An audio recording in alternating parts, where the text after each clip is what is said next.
In this world scorched by betrayal and chaos, survival is the only rule. Like every true nightmare, it begins with a knife in the back. His name is Zhang Xiaoyong, but that won't matter if he dies tonight. And now he is in a hanging state. Literally, he's hanging right above a cage full of bloodthirsty zombies. And his ex-girlfriend is laughing and mocking him, reminding that all his friends are dead. But he may not worry. Soon his meaningless life will also end, and he can join his friends. Thinking back on what happened, Xiaoyong couldn't forgive himself for letting it all happen. It was all his fault, or rather, it was his fault for trusting this evil woman who deserved a miserable death. That's who the real villain here is. But for her, all the threats of our hero were not scary at all. She found herself a boyfriend, stronger and richer, and now asked him to deal with this garbage. The fat man was not at all against helping, and offered to torture Zhang Xiaoyong slowly, so that the girl could enjoy the sight and let out her anger. Before pressing the button,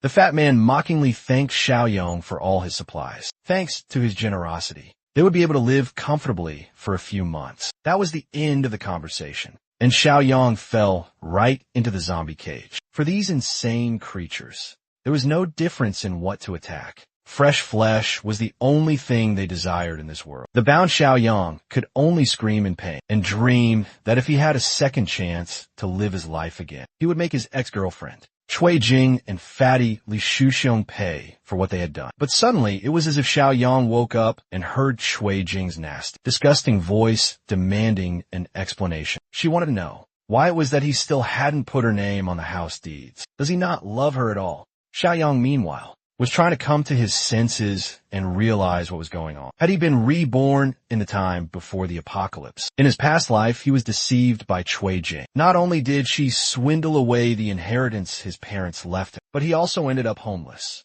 Later, the apocalypse began, and a global catastrophe turned people into zombies, plunging the entire world into chaos. But even in the midst of this chaos, Xiaoyong was not confused and, with the help of friends, managed to survive and, after some wandering, built a safe zone in it.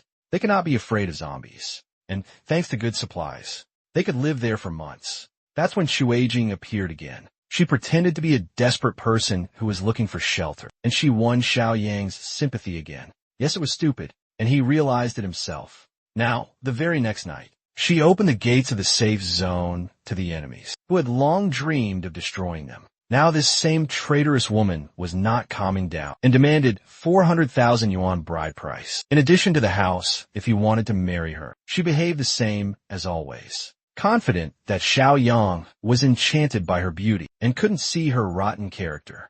But this time it will be different. He won't let this evil thing twist him around. However, he needs to act carefully. Being overly impulsive could hurt him. Now Kajing gave him a week's time to do what she demanded. Otherwise, the wedding would be canceled. At this, Xiaoyong threw her out of the house and assured her that he understood. Kajing was not used to such an attitude and couldn't understand what was going on. Since when had her slave Xiaoyong become so assertive had he changed his mind about being her servant? Now that he was rid of that annoying traitor, he could look around. There was only a month left before the apocalypse began, and Xiaoyong had to start preparing immediately, or else it would be too late later. Suddenly, he received a notification. Like in some kind of game, he received a system mission. After activating the Apocalypse system, the mission had a very common name: Apocalypse Preparation. To complete it, he needed to own a piece of land and prepare a year's stock of supplies. For completing it, Xiaoyong could get 10 points, which he could exchange for rewards in the system store. Our hero was pleasantly surprised by such a bonus. The system missions and rewards for their completion. What else is needed for happiness? Just what could be bought in the system store. Xiaoyong did not know mostly there were loot boxes and some potions, for example, to improve physical strength. But from all this, our hero was distracted by his stomach, grumbling and demanding a proper meal. Xiaoyong had almost forgotten how in his previous life he was skimping and saving every penny to gather Cui Jing's bride price, which left him malnourished. Now he was not going to limit himself and decided to have a fancy dinner delivered. In a month's time, zombies would be everywhere, and as long as good food is available, he should take advantage of it. A few hours later, the delivery arrived. Xiaoyong would never have allowed himself such a legendary Michelin 3-star takeaway before. He decided to start by tasting what a 300 yuan braised pork tasted like. After what he ate during the apocalypse, It was divine and just too good to be true. Our hero didn't stop there and went in a food devourer mode. His appetite was quite good, and soon he was almost done. Just at this moment, the phone rang. Wen Shiya Qijing's friend was calling, which meant that she had already managed to complain to her. Xiao Yang answered the phone and immediately regretted it. A shout immediately came from the phone, Wen Shiya demanding to explain. How dare he treat Qijing like that? She just wanted him to prove his love. If he can't give her his property, then how can he say he loves her? Actually, Cui Jing was just testing him a little, and he failed the test. But if he brings the house deeds and 1 million yuan in cash, as an apology then, Wen Shiya will try to help him. Convince Cui Jing that it was just a misunderstanding. If he doesn't, he can expect a breakup. After such a long speech, our hero simply ran out of patience. Who does she think she is to test him with an attitude like that? She should just get lost when Shiya still tried to object. But Xiao Yang just ended the call. He was already fed up with these money-hungry girls. He didn't care about them. Now, the most important thing was to find and buy a suitable piece of land. There he could build the strongest fortress, which would not only be easy to defend, but also close to a source of water and forest. The next morning he arrived at the real estate agency. He was immediately greeted by a consultant and asked if he had come to rent or buy a house. Xiao Yang assured her that it was neither. He was here for something more valuable. Suddenly a real estate sales manager came up behind them and ordered the consultant, Shawnee, to go and help carry the boxes. They received a big shipment of toilet paper today. She tried to explain that she had a customer, but it was no use. Manager Zhu didn't see Xiao Yang as a customer at all. He even scolded his subordinate for forgetting everything. He taught her, convinced that you can't be a real estate agent without flair. He sent her to work in the backyard and told our hero that such a broke loser in cheap clothes probably cannot even afford to buy a toilet, so he can't even be called a customer. This arrogant attitude annoyed our hero, and he was going to teach this manager a lesson to start with. Xiao Yang asked him to repeat what he just said and explain. How dare he look down on the others? Manager Zhu was not going to back down. Confident in his power, he proudly declared that he was a man who looks down on dogs. Like our hero, if Xiao Yang could buy himself at least a toilet, he would eat shit on live stream. One look at Xiao Yang was enough to realize that the manager would soon regret about his words since the manager said so himself. Xiao Yang advised him to make sure he would find some fresh, steaming ones later. After all, our hero didn't come here today to rent or sell a house, but to buy land. All the customers around him were shocked. It was the first time they had seen someone rich enough to buy land. In that case, Miss Chao Ning invited him to sit down so she could give him a detailed introduction. Manager Zhu watched all this with gritted teeth, confident that anyone could talk. But when it came to payment, he didn't believe that Xiao Yang would be able to pay. Xiao Ning provided our hero all the pieces of land available for purchase. He could view them while she would explain everything. But for our hero, none of that was necessary. He knew exactly what he wanted. Xiao Yang was going to name his requirements and let her see if they had anything suitable. Xiao Yang wanted the land to be near mountains and water, preferably with running water. It would be ideal to have factories or large buildings on the land. To find something suitable, Xiao Ning needed a little time. But then Manager Zhu came from behind again. He seemed to have a hobby of approaching from behind. He thought that the piece of land that fit all the requirements is located in the Eastern District. Xiao Ning thought it was a bad idea. That place was the Tea City land. There were many unfinished factories and pending projects there. Such property couldn't be sold to customers. Manager Zhu didn't think so. He still hadn't seen any customers here. And this loser with such high demands, in his opinion, was not here to buy land, but to make trouble. Xiao Yang didn't really care where the land was located, as long as it met his requirements. Incomplete factories were also not a problem. Even on the contrary, an advantage. After looking at the details, our hero decided that it was exactly what he needed. With a barbed wire, this place would be easy to defend, and unfinished factories would save a lot of money and time on construction. So he agreed to buy this land. He was ready to sign the contract now and pay for the purchase. Shawnee was shocked. She couldn't believe that someone in his right mind was going to buy this land with unfinished factories. But still Xiao Yang stood firm and even asked her to do it quickly, because someone here couldn't wait to eat fresh poop. Soon enough, Manager Zhu held the check in his hands and couldn't believe it was possible. This ragamuffin was able to pay 300,000 won for a land with abandoned factories. This was just crazy to him. Xiaoyang reminded him before he left that he had made the payment, and now it was his turn to perform. While Ju is enjoying the process, Xiaoyang will send him a donation in Super Chat so that he won't be so offended. The other customers started encouraging the fat manager to hurry up because they had already started the stream. One just had a stomach that didn't feel good, but he promised that it would at least be fresh. Thus, Xiaoyang had completed the first step of the system task. Now, it was time to get to the second one.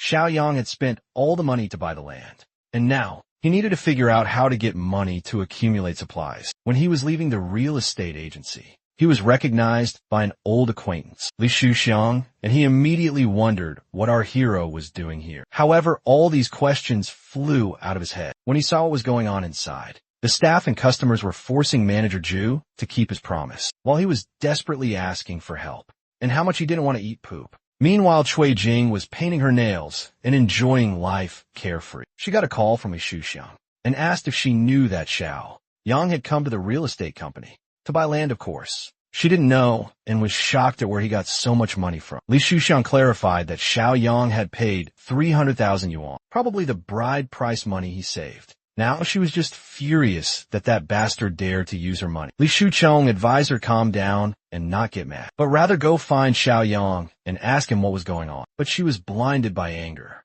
She wasn't going to ask him anything. That bastard was using her money, and she was going to expose him today. In the meantime, our hero had his own worries. Buying supplies and building a base required a lot of money to be found. All his peaceful musings were interrupted by a frantic knock on the door. It was Cuaging along with her sister. She was still furious that he dared to spend her money. Xiaoyang still couldn't understand what she was talking about. Cuaging, on the other hand, continued as she thought, to expose him that he used the bride price money to buy land. That money belonged to her, and since he bought the land with it, it also belonged to her. Xiaoyang didn't even know how to respond to this crazy woman's claims. He finally decided to explain things to her in a way that even a dumbass like her would understand. He has a lot of money, but he's not going to spend a single cent on her. Besides, he knows about her affairs with Li Shuxiang. Cuaging didn't understand what was going on and how he even knew about her. And Li Shuxiang, her sister, seeing where things were going,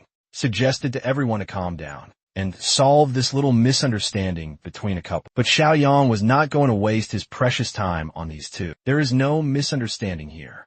Cuaging is not his girlfriend, but a pathetic doormat of that old fatty Li Shuxiang. Right after that, he slammed the door in her face and told her to get lost. Just looking at her already annoys him. Cuaging still couldn't understand how he knew. She and Li Shuxiang had always been very careful when renting rooms. Her sister didn't know about them either, and didn't understand why her sister didn't share such important information with her. Up front, is she really dating that middle-aged man? Kajing assured that it was nothing serious. They had just rented rooms a few times. In such an out-of-control situation, they had no choice but to go home and come up with a new plan. That's all they could do since her sister screwed up with Xiaoyang, when Xia herself was now not going to hold back and wanted to charm Xiaoyang.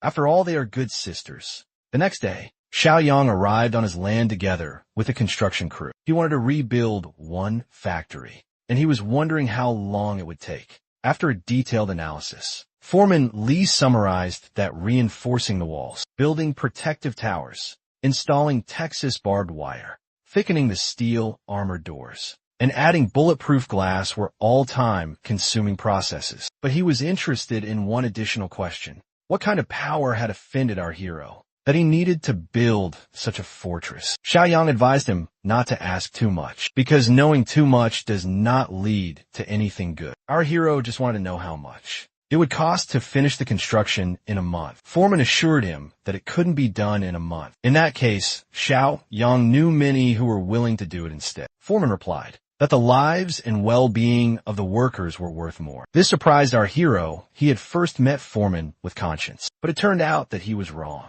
It just meant that there would be a lot of money needed. Xiaoyang asked him to tell him the price without delay. Foreman Li calculated that if they had to finish the project in a month, the workers would have to work around the clock, so the cost would be 6 digits. The price was 20 million, and they wanted to get a deposit of 5 million yuan before they started construction, so they could start work right away. But this option was not quite suitable for our hero. He wanted them to start work right away, and he would transfer the money to them within a week. The construction company didn't have to worry that he wouldn't pay. If he couldn't, that land would be theirs. Suddenly, when Shuya appeared on the construction site, she defiantly hugged his arm and asked him what he was doing here. Xiaoyang was already sick of this rotten woman. In his previous life, she, along with Qijing, had forced him out of his parents' legacy. And this time, he was willing to make her pay twice. As much, all her attempts were useless. No matter how much she tried to act like a nice girl, he could see her rotten nature. She asked if this was the land he bought.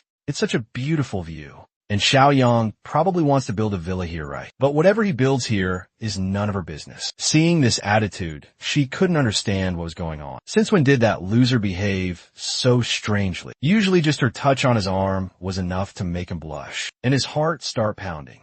But today, none of that worked. Instead, he indifferently turned away from her and went to instruct the construction workers what they were doing wrong, and that the gate needed to be widened. When Shuya couldn't afford to miss such a golden opportunity, since Cuijing had ruined everything with her cheating. She should move her, and this land would become hers. Xiaoyang returned home and wondered how he could get more money. After he mortgaged the house to the bank, he only got a 3 million yuan loan. It wasn't enough to cover the cost of even the first phase of construction. Although if you thought about it that way, the apocalypse was inevitable anyway. And if he sold the house to a few people, it wouldn't matter. It was something that needed to be dealt with just in time. There was a knock on the door. It was the damn annoying old man neighbor. He lived downstairs, and his name was Grandpa Li. He was a rich old bastard. He owned the apartments on the first and second floor, and wanted to buy the third floor too.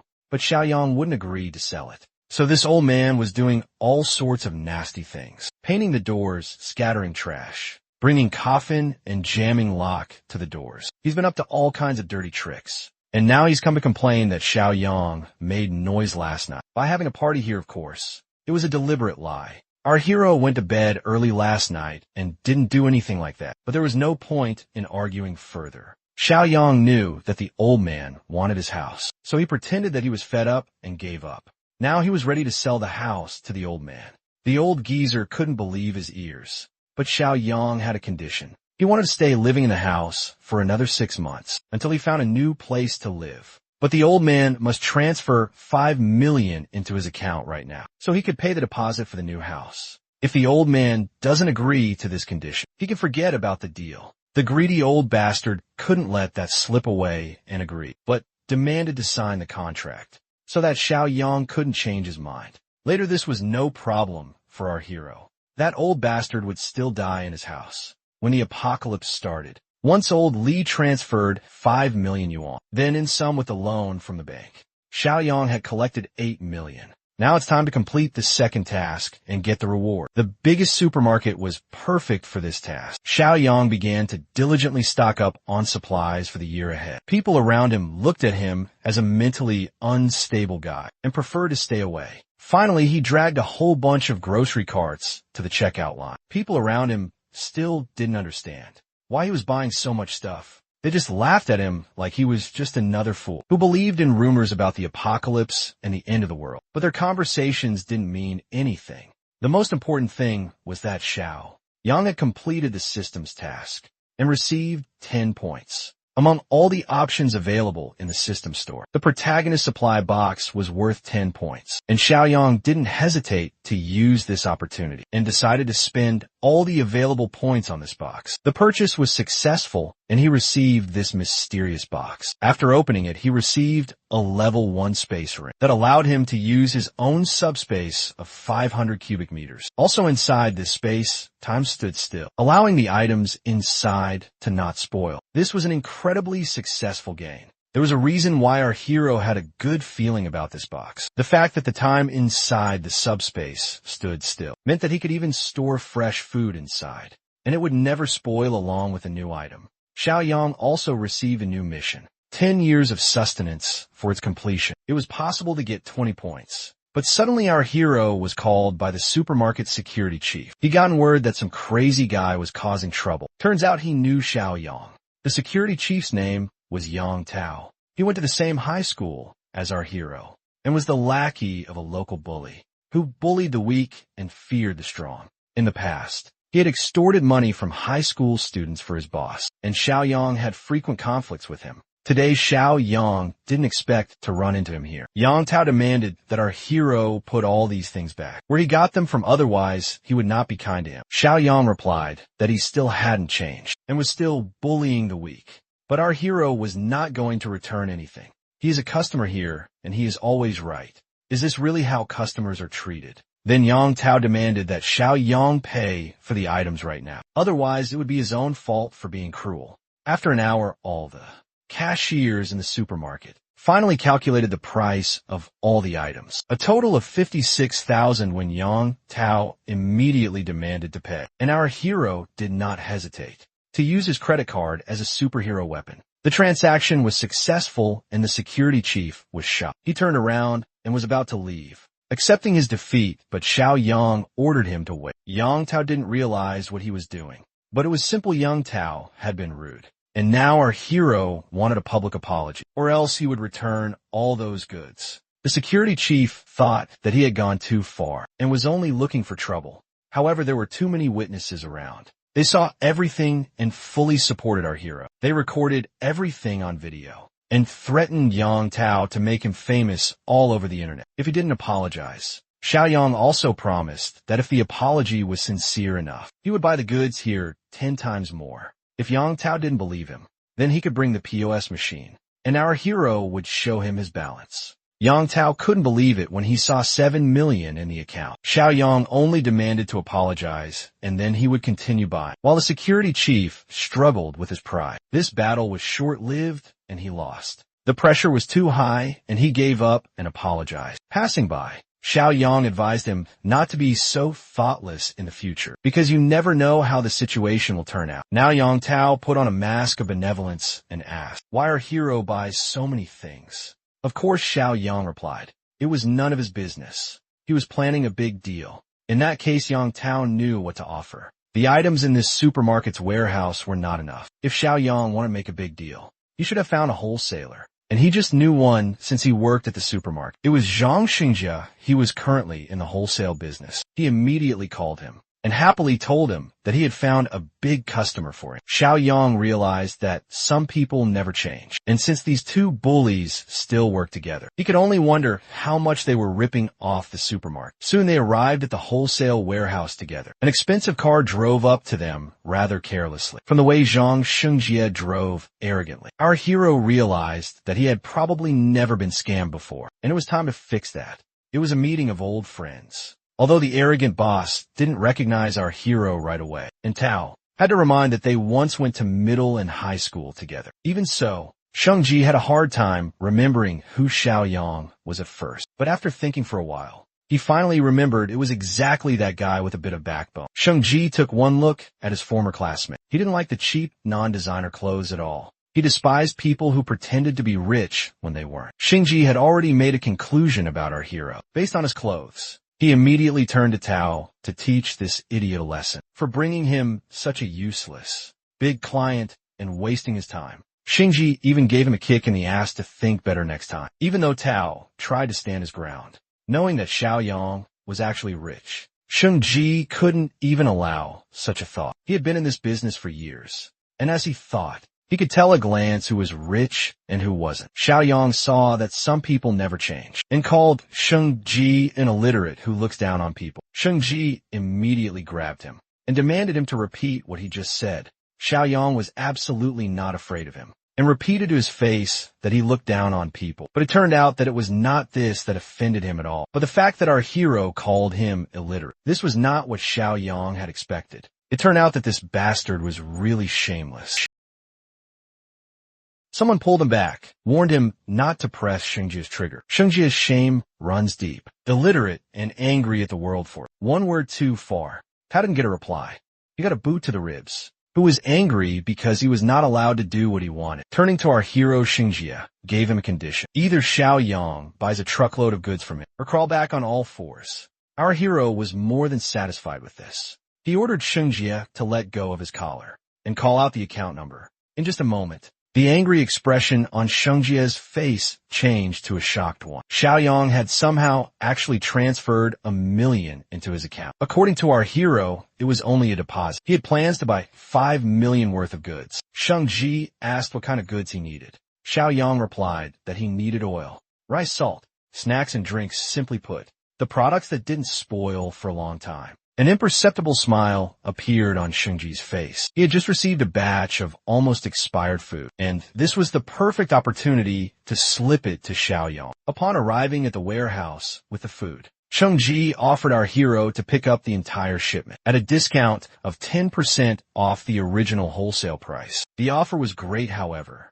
Xiaoyang realized that Shengji wouldn't sell him food at such a cheap price. The first thing he decided to do was to check the quality of the food, as Xiaoyang suspected it was a trap. Although the packaging looked new, the food was almost expired. Shengji didn't expect Xiaoyang to figure out his plan so quickly. He immediately offered him a discount of as much as 50%. But our hero wasn't satisfied with this deal. With this 5 million, he intended to buy the highest quality food. However, he had plans for this expired product as well. Xiaoyang told Shengji that he was willing to take the expired goods from him for half the price, but with the condition that the payment would be made in a month. Shengji was incredulous at our hero's words, but Xiaoyang replied that he would pledge his house. Shengji was confused because he didn't understand why Xiaoyang needed the expired food. He couldn't even suspect that after a while. Even this expired food would be worth its weight in gold. Xiaoyang didn't intend to go into details and told Shengji to deliver the goods to him at the right address. Suddenly, someone called to our hero regarding the sale of a house. Quickly saying goodbye to Shengji and Tao, he left. The buyer was an old man who was ready to pay 400,000 down payment and give Xiaoyang 3 months to move out. Everything was going so well that it made our hero a little wary. He asked the old man why he was in such a hurry. He replied that his granddaughter was about to change schools and she needed a place to live. Xiaoyang was the only one selling the house in the neighborhood. The old man was so honest that he gave Xiaoyang all the information himself. Our hero asked if he was afraid that with this information, he might raise the price. The old man realized his mistake and in a panic, began to beg our hero not to do this, as it was all his savings. Xiaoyang was not a scumbag who took advantage of innocent people's kindness. He replied that their deal was on, then signed the contract. The old man was incredibly happy, for now his granddaughter had a place to live. He was so kind and polite that he even apologized to Xiaoyang for distracting him from his work. Realizing how kind and honest the old man was, our hero felt that he and his granddaughter would not last a month in the apocalypse. Calling out to the old man, who was already leaving, he asked him for his address. After a while, Xiaoyang arrived at his own land where work was in full swing. After telling the foreman that the payment will be transferred soon, he inquired about the progress. As it turned out, almost 80% of the construction had been completed. The protection and thickness of the walls and doors were just as he had requested. The warehouse was based on a factory there. Everything was ready and the warehouse could be used. This was great news. Xiaoyang immediately called Shengji and told him to bring the supplies. Soon the warehouse, more like a doomsday vault, began to fill up with resources. Under Xiaoyang's strict command, everything was ready by evening. As soon as the workers left, our hero could finally evaluate the work done. Everything had gone according to his plan, and now he could exhale at the same time. The system sent a notification that he had successfully completed the task, for which he received 20 system points. When Xiaoyang opened the system store, he saw that there was a new box with awakened abilities in it. This meant that he could obtain supernatural abilities before the apocalypse began. Xiaoyang bought one box without a second thought. When he opened the box, he obtained a level 1 ability called Mind's Eye, thanks to which he could detect the hostility of the target. Xiaoyang was glad because, in his opinion, this was one of the most useful skills. In the early stages of the apocalypse, the system didn't seem to want our hero to relax, as it soon sent him another task. This time he needed to obtain weapons. Lots of weapons. Xiaoyang didn't mind at all, as that was exactly what he intended to do. It was time to get some guns with a new task at hand, to arm himself for the upcoming apocalypse. Xiaoyang found himself in the seedy underbelly of the city, the busy late-night black market. Walking around, he could hear the incessant haggling and obnoxious noises of customers and sellers, trying to get better deals for themselves. There were scammers everywhere. Suddenly something caught our MC's attention, something he saw out of the corner of his eye. It was a man familiar to him. the man that Shui Jing was clinging to in the first apocalypse. Li Shushiyang, he was aggressively trying to bring down the price of some fake jewelry, eventually whittling down the seller to agree. Zhang Xiaoyang was not expecting to run into this guy tonight, but it made sense that the bastard would be trolling.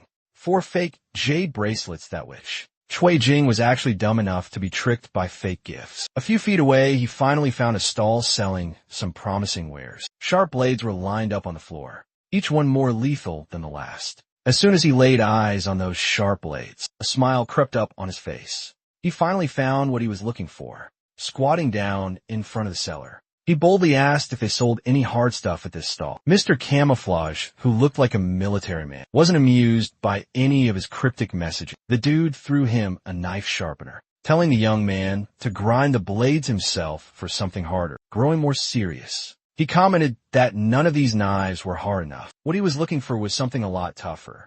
Realizing what he was implying, Mr. Camo turned deathly serious and asked if he was asking for trouble. Mr. Camo's irritation was interrupted by the sound of his phone notification that 200,000 UN had been transferred into his bank account. In front of him was Jiang Xiaoyong, holding up the receipt. After he sent the astronomical funds through the QR code at the stall, this was his way of pacifying the irate seller and proving that he was a serious buyer. Finally convinced, Mr. Camo called one of his men to come and watch the stall while he handled real business. His attitude toward Zhang Xiaoyong made a 180-degree turn as he politely LED'd the young man to another building, as talking outside could be a little inconvenient. They did not have any problems entering the innocuous building next to the store. Mr. Camo was now trying to sell Xiaoyong some homemade guns. For small targets, they cost 2,000 yuan and ammo would come cheap. Our boy immediately declined. That stoked Mr. Camo's competitive spirit a little bit, so he busted out some replica revolvers,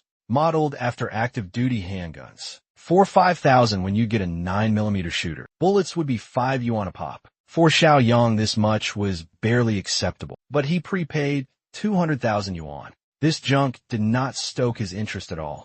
Confused by the mention of prepayment, Mr. Camo asked what he meant by it. Yung Xiaoyong proclaimed that the initial transfer from earlier was just a 10% prepayment for his order of 2 million yuan worth of weaponry. Mr. Camo was getting a little worried regarding this mysterious buyer's affiliation. Xiaoyong made up some BS about how his subordinates usually handle this type of sleazy buys, but he's here now and doesn't appreciate unwelcome questions regarding his identity. Sensing that the young man must mean some serious business, Mr. Camo respectfully urged him to wait just a moment. While frantically running to a different room, he hurriedly turned the lock on the entrance just to be safe. Mr. Camo also gave the surrounding area a quick look around. Through the window, he turned to Jiang Xiaoyong and claimed that he came to the right person. Walking closer, he whispered that he'd handle this matter. All he needed was an address, and they'd proceed with the transaction at midnight. The day after tomorrow, he'd only accept cash. By the time Zhang Xiaoyong exited the innocuous place, Mr. Kameo was practically treating him like a VIP. Xiaoyong was just unlucky enough to get back to the night market street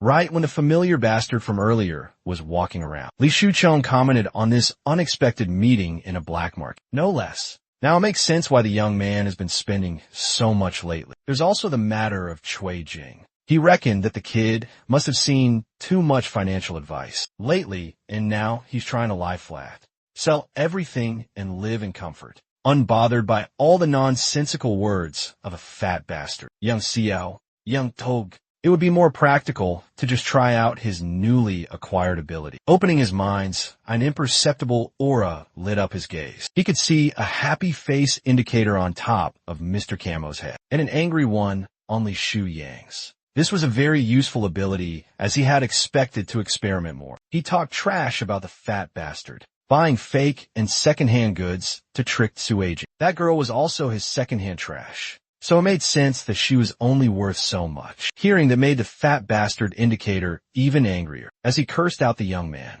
After hitting a nerve seeing the developing conflict, Mr. Camo stepped in and asked his new big fish client if the fuming fat bastard was bothering Xiaoyong. He labeled Li Shushong as an enemy. Taking the hint, Mr. Camo assured his new big bro that he and his staff would teach the fat bastard a lesson. Xiaoyong was cool with that, but he reminded them not to go too far, as he had other plans for Li Shushang in the future. Seeing a group of well-built thugs coming after his fat ass, the wannabe gangster started freaking out, stumbling over his words and losing his arrogance. Mr. Camo did not waste any more words on the piece of trash and pulled out a bat, and the boys made quick work of the fat bastard, leaving him beaten and bruised in the middle of the dark road. There were shoe prints all over his face and his white suit from all the kicking he endured. This event only strengthened his distaste for Zhang Xiaoyang. 2 days later, the rendezvous was set at the warehouse, and it seemed like both parties were on time for the agreement. In front of Xiaoyang was a truckload of suspicious crates. This was precisely what he wanted.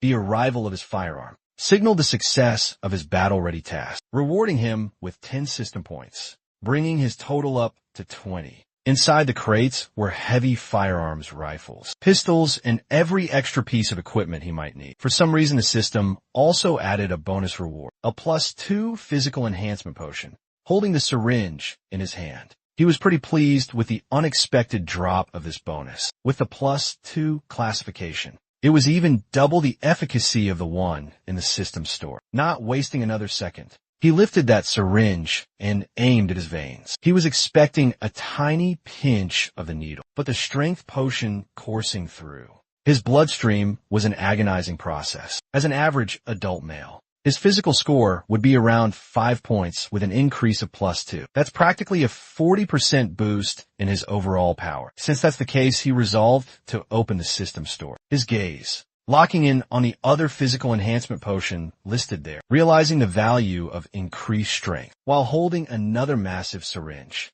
he might as well maximize the advantage it would give. After injecting another strength cheat code, his physical score had finally reached 8. He was practically 60% stronger than an average man, and he was eager to test this out. Seeing some loose iron bars strewn around the warehouse, the idea of testing struck Zhang Xiaoyang. He took one of the iron bars, one of those thick ones used for reinforcing buildings. Xiaoyang threw it up in the air and proceeded to kick it as fast and hard as he could. His attack bent the thick rod quite noticeably. The momentum carried on, with the stick flying right into the nearby wall. Xiaoyang's kick was powerful enough to make a decent dent in a wall. Through the iron bar with his current strength, his bare hands are practically weapons now. He would be comfortable going up against an early apocalypse. Right about now, as for the weapons he just procured, keeping them out in the open would be a stupid move. So it would be better to store them in the spatial ring for safety. Xiaoyang just pointed his magical ring at the contents of the truck, and they were promptly absorbed.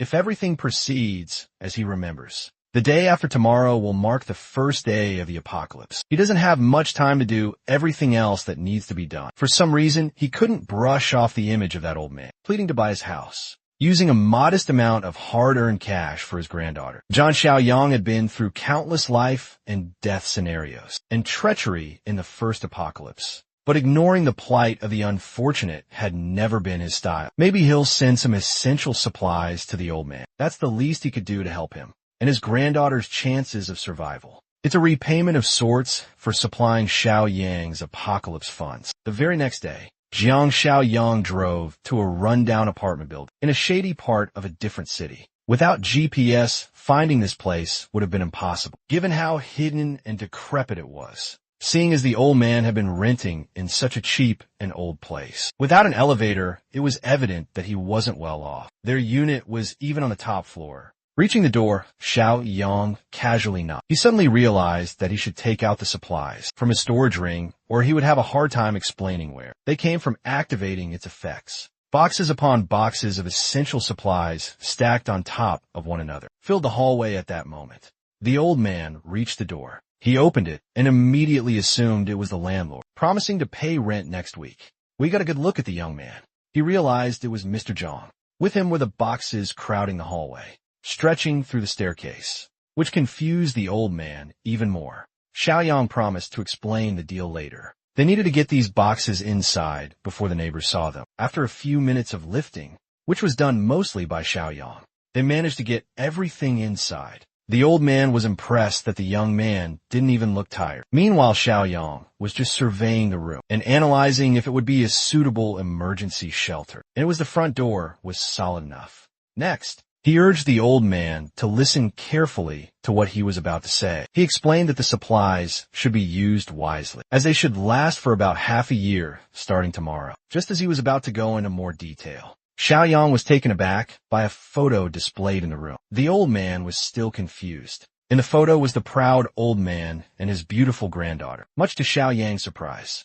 The girl in the photo was a close friend he had during the first apocalypse, Shan. He promptly asked the old man if the girl in the photo was named Mei. Shan. This confused the old man even further, as he had never mentioned her name to the young man before. Xiaoyang's expression darkened, and he hurriedly asked the old man where the girl was. She was still at school. While they were arranging the transfer paperwork, the young man could still remember when Shan expressed her regrets about dooming her grandpa. In the early days of the first apocalypse, as far as he could remember, Shan's grandpa would end up risking everything to save her. The old man would bravely break into her zombie-infested school. In that doomed timeline, he would manage to save her, but would die in the process. Being a close aide in his previous life, Xiaoyang resolved to never let that kind of pain happen to Shan. Again, he turned to the old man and declared that the house wasn't for sale anymore. The innocent grandpa panicked, thinking Mr. Jiang was pulling out of the deal. But Xiaoyang gave him a tougher pill to swallow. The world would turn into a living hell tomorrow. The house in Shanshan's school wouldn't matter anymore. For now, they needed to pick her up and transfer her to a safer place. This sudden declaration only confused the old man even more. Xiaoyang was in such a rush that he failed to factor in the incredulity of the apocalypse. It was hard to explain what was about to happen to an old man, so he used a more understandable term for an old head, urging the old man to imagine how tragic and terrifying living through a famine was. Sure, it sounded scary, but famines couldn't happen in times of peace, right? Realizing that no words could convince the old man to trust him, Xiaoyang took a show, don't tell approach. He sucked all the supply boxes back into his storage room. In an instant, he even included everything else in the room. By the time he was done, the old man was looking at an empty, spacious room. There was no other word to describe it other than magic. Xiaoyang proclaimed that he had superpowers and could see into the future. The old man needed to listen to everything he said to survive and save Shan. Their next move was to take the girl out of that school. On the car ride to where Shan was, the old man's mouth still hung wide open, his eyes fixated on the unbelievable young man. To get there as fast as possible, Xiaoyang drove like a madman, as if traffic laws were merely suggestions. Running out of the vehicle, they needed to find Shan wherever she was. In front of one of the department buildings was a young woman, surrounded by a few other students. It was none other than Shan. Right now, some stereotypical, which was slapping her across the face, because some boy liked her. With defiant eyes, Shan insisted that she didn't even want to be with the freak, and she didn't like the attention from a creep. Another witch stepped in and kicked her in the stomach for daring to talk back. Two witches took turns beating her up, out of jealousy over all the attention Shan was getting because of her beauty. The situation was rapidly accelerating, only to be interrupted by the voice of the old man. After seeing his granddaughter in such a heartbreaking position, those witches turned their attention to the grandpa, running towards his precious granddaughter. He yelled at the unruly young women for what they were doing to Shan telling them to let go of the girl. That's when some ugly thugs stood in his path, telling the old man to step back and let the girls settle their business, without interruption, deliberately showing their blunt weapons and blades. The old man did not hesitate to charge in, even when threatened with knives, yelling at the boys for being mannerless bullies. One of the thugs raised his steel bat, aiming it at the old man's head. It would have been quite a severe ordeal had the bat hit, but Xiaoyang decided to step in on time, stopping the bully's attack. He looked at the young waste of space. It seemed like young guns were still learning to be thugs. The other two shifted their attention to Xiaoyang. They thought he was Shan's older brother or something, an easy target nevertheless. The bully's hands holding the steel bat didn't budge, no matter how he struggled. And then Xiaoyang made him eat a solid kick to the solar plexus. The poor thug flew into the air, looking like he had been launched by a cannon. Looking at the fate of the first thug, the other two hesitated for a moment. By the looks of it, Xiaoyang seemed trained in combat. Maybe if they went at him as a double team, they could sneak a hit in. But judging by the cold and calculating glare of Xiaoyang, that didn't seem to be the case. Two thugs, one at the front holding a knife, and the other at the back holding a bat. This was the best plan two wannabe thugs could cook up. The first one to make a move was the one from the flank, doing a full bat swing, sensing the incoming attack. Xiaoyang was easily dodged by swift duck. His new body was proving useful already. After taking those potions and enhancing his physical abilities, his reaction speed was even heightened. He grabbed the thug who tried to bash him in the head, pulling him by the collar, as if Xiaoyang were catching a badly behaved kid with his newfound strength, slamming the bastard right into the coal. Hard ground was easy peasy. One slam was all it took for the bully to pass out. The guy must have hit his head on the concrete or something. Taking the chance, the remaining bully rushed in with a knife in hand, without even batting an eye. The zombie apocalypse veteran redirected the weapon and stared down the blonde bully with his unwavering eyes. Xiaoyang didn't even break eye contact, while priming his leg for another kick. This time he kicked the remaining thug on the side of the leg. The force was so powerful that it made the bully fold like an omelet for additional damage. The fall eventually ended with Blondie's face hitting the floor, quite hard in just a few seconds. The wannabe thugs were dealt with appropriately. The only obstacles remaining in front of him were the catty witches, aggravating Shan for no good reason. You see, after going through the first grueling apocalypse, Zhang Xiaoyong is now a proponent of equal rights, equal fights, so he smacked that bully witch across the face. She wasn't expecting it either. The strength behind that slap was quite serious. It made her shiver and her cheek turn red. As for the other bully, since she liked pulling Shan's hair so much, Xiaoyong gave the witch a taste of her own medicine. He didn't let go no matter how much she pleaded with a murderous gaze. He pulled out the knife he got from the blondie and placed it against the girl's neck. Scared of what he might do, the witch was frightened to tears. Every bystander in the area heard a crisp slash and an ear-piercing scream. Xiaoyong didn't even bat an eye in the first apocalypse. He did a lot of things for the sake of survival, and those instincts have remained with him. The ladies watched in horror at the result of what he had just done. Miss Bully dropped to her knees, seemingly lifeless and powerless. Don't worry, RMC is not that brutal. At least not yet. He just gave the bully a little haircut and humiliated her in front of everyone, still not learning her lesson. The witch cried out that she wouldn't let Xiaoyang get away. After doing her dirty like this, he didn't pay any mind to her empty threats. While glaring down at her pathetic self, he sprinkled the locks of hair on top of her head. For maximum disrespect, he did so while telling her that he did her a favor, as long hair would only be a burden in the near future. Everyone was confused by his cryptic words, but he assured them that having short hair might just save the bully's life. In the coming days, Xiaoyang turned to Shan with close familiarity, telling her that they had to go now, even if she didn't know where. Nevertheless, the old man convinced his granddaughter to board Mr. Zhang's car. Immediately in there, her grandpa told her that she wouldn't be coming to school anymore. With a crazy look in his eyes, the old man explained that a massive famine was coming, and survival would have to be their priority. Shan wasn't buying it though. She thought her grandpa just fell for one of those scam calls. Xiaoyang watched the two bicker as the young woman, worried that her grandpa had just gotten conned for some cash. The young man was just glad to see Shan safe, promising to keep her safe in this new life. Seeing his grandpa's words had no effect, he butted in and confessed that the information about this alleged famine came from him, come to think of it.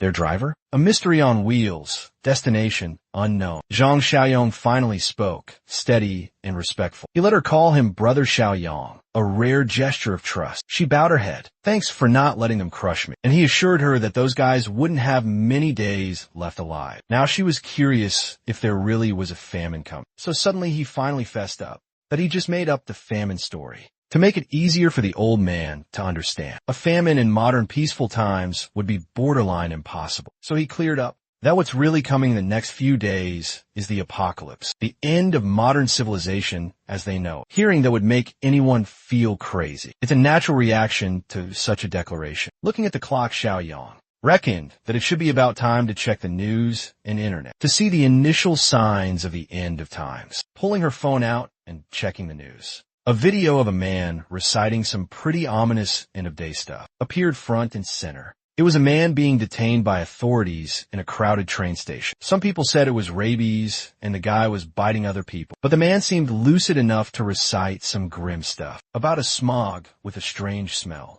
In the video, the detainee resisted, being held down hard enough to break free and bite more people. Like a dog, it was pretty much chaos from then on, as Xiaoyang stated and expected. The initial signs of the apocalypse were already in full swing. Tomorrow will mark the official first day of the apocalypse. A toxic smog will start to blanket several provinces, including Province B. All kinds of living beings will be affected by this unknown smog. It will come to a point where a significant portion of the population will mutate into mindless zombies, roaming the streets looking for their next prey. As for the other portion that survives the smog, they won't be spared by the cruelty of those zombies, hungry for flesh after dying an agonizing death. The victim will become one of them. Shanshan is part of the new generation, so she should have a general idea of what zombies are like. She does have some ideas based on films and pop culture in general, but it's hard to believe it is happening for real. But when the chaos officially kicks off tomorrow, the day after or next week, everyone won't find the idea so unbelievable. Unfortunately, they were caught in traffic when time was of the essence to get back to headquarters. It was so bad that even the emergency lane was blocked and backed up. The old man was starting to freak out, as Mr. Zhang just mentioned. Zombies, and now they're in a stationary position. But Xiaoyang assured him that they should be safe for now. But even if the zombies won't be able to take over everything for a few days, the possibility of small outbreak nearby would not be impossible. While every car was bumper to bumper, a luxury car sped through the emergency lane, passing everyone when the traffic moved a little bit. The luxury car took the opportunity to cut Xiaoyang. The bastard was driving so fast and recklessly that Xiaoyang nearly rammed into him. Had he not braked, he was pissed, and rightfully so. That guy had no concept of turn signals, and just cut into the emergency lane like an idiot, endangering everyone feeling confrontational. The young man refused to swallow the disrespect he was handed. He didn't let the bastard enter his lane, blocking it off even. After he deliberately showed that he wasn't letting the bastard in, the luxury car wasn't giving up. Everyone's stuck in the same traffic jam, and reckless drivers don't get a pass. The luxury car pulled up next to Xiaoyang's window and spouted some vile curses, looking like he was the one aggravated in this situation. The old man advised that they should just avoid trouble for now, as the reckless driver seemed wealthy and powerful. Xiaoyang didn't mind that though. If the bastard tried to step out and cause trouble, he wouldn't hesitate to paint the road with the rich man's blood. They were stuck in that traffic jam for almost an hour, but it fortunately cleared up. Looking at their rear, it seemed like the headaches had not stopped yet, as the luxury car from before was trying to cut in once again. It was deliberately chasing after them. Xiaoyang was really starting to get pissed off now. The rich brat just wouldn't let it go. Whoever that bastard was, he's surely an unhinged person who willingly put his life and vehicle on the line just to be obnoxious on the road. He was tailgating and deliberately taunting them. It's your textbook road rage enjoyer. The old man urged Mr. Jiang to just let it go and not engage any further. Well, the Jiang Xiaoyang of the past might have let this bastard slide, but the apocalypse is due tomorrow. There would be no need to tolerate scumbags like that. Rich brat anymore. So Xiaoyang played with the road rager for a little bit. He bet on the guy bitching out at the last second, and he came out on top. The rich brat nearly crashed on the hill nearby, and he had the gall to attribute it to the little punk from the traffic. The suited-up bastard immediately dialed traffic police to ask for surveillance footage. He wanted to track down Xiaoyang to show that the people at the top were not to be messed with. By the time the three reached the headquarters, it was already well into the night. As soon as they stepped out of the car, the old man looked at the compound with his mouth wide open in surprise. At scale, Shanshan commented that the whole place seemed a little too much. Xiaoyang told the two to get some rest starting tomorrow, and everything they believed would be turned upside down as the world entered hardcore mode. That's what he said, but he looked pretty chill and comfortable in front of his viewing deck, with a coffee in hand first thing in the morning. Shun had just woken up and found Xiaoyang nearby. It had been so long since she had a great sleep, and not having morning classes was a liberating feeling. Since she was already up, this would be an excellent time to take her on a tour. Around the fortress, they fetched Grandpa and Xiaoyang, gave them a tour around the facilities. where all walls were made of some serious reinforced concrete. Each gate wouldn't cave without the use of heavy weaponry, as they were remote-controlled and made of 3 centimeter thick. Solid steel, whether it was people or zombies. Keeping anything out would be a cinch. He also reminded them that no one, other than the 3 of them, would be allowed inside the fortress without Xiao Yang's permission. Shan interpreted that as leaving other survivors who managed to reach this place to die outside with the undead. Xiao Yang did not answer outrightly. He just invited them to come to the next spot. He carefully explained that with the apocalypse underway, human nature would become even more unpredictable than it already was. The evil inside people's hearts will be magnified with outlaws. Having a big heart and compassion would only get them killed down the line. So he LED'd the 2 to view a spot that he had constructed. It looked like a fenced apartment complex, with multiple shipping containers strewn around. He instructed that in the event he wasn't around, and survivors came seeking help, they could be housed in this buffer zone as temporary shelter. Without his explicit permission, the ban on other people from the main fortress still stood. The old man concurred. The next stop on the tour would be the food storage. He would also point out which areas of their supply place could be rationed out to other people entering the warehouse, filled with stacks upon stacks of essential supplies. It seemed like an absurd sight. Xiao Yang turned around looking at them with intent. He proceeded to activate the mind's eye to check their hostility status after showing them the goods. Fortunately, he saw happy faces on top of their heads. It should be safe to assume that this was a sign of trust. So he continued with the next showcase from his storage room, while explaining that weapons were the most important thing in this apocalypse. He handed Shan a crossbow and the old man a shotgun. He reminded them to ensure that these weapons remain under their control, never falling into someone else's hands. It was only common sense to do so. Weapon security was a must unless they wanted chaos. While in the middle of the tour, Xiao Yong received a notification regarding a new system task. After reuniting with Meng Shan, he was given another mission to reunite with another former comrade named Zhang Qi. This notification came as quite a shock to Xiao Yang. Looking at the city from the viewing deck, he saw an arrow indicating Zhang Qi's location. He was already planning to find his old friends, so this was a nice bonus before bolting off to take on the mission. He told the grandpa-granddaughter duo to remember the rules and never think of violating them. When asked where he was going, he entered his car and answered that he would be out to recruit and build up the team. The giant arrow indicating Yung Chi's location seemed to be pointing at a KTV bar. Inside one of the rooms, a group of friends are having fun drinking and singing karaoke. The silver-haired Zhang Qi drunkenly stumbled out of the room with one of his boys to go to the restroom after emptying their bladders. The 2 drunkenly stumbled out into the hallway. Being so inebriated, Zhang Qi accidentally bumped into a girl. It was a light bump, but the girl looked supremely irritated. Not thinking much of it, Zhang Qi immediately apologized. But the girl's escort did not take the whole thing well. Calling Zhang Qi a punk, he kicked the young man indiscriminately. Zhang Qi stumbled into a nearby wall, falling on his ass, and it looked pretty painful. His buddy ran to his side to check if he was okay. He certainly didn't look like it. Glass's buddy had some balls to stand up for his friend, yelling at the violent thug for behaving so aggressively, not used to people talking back to him,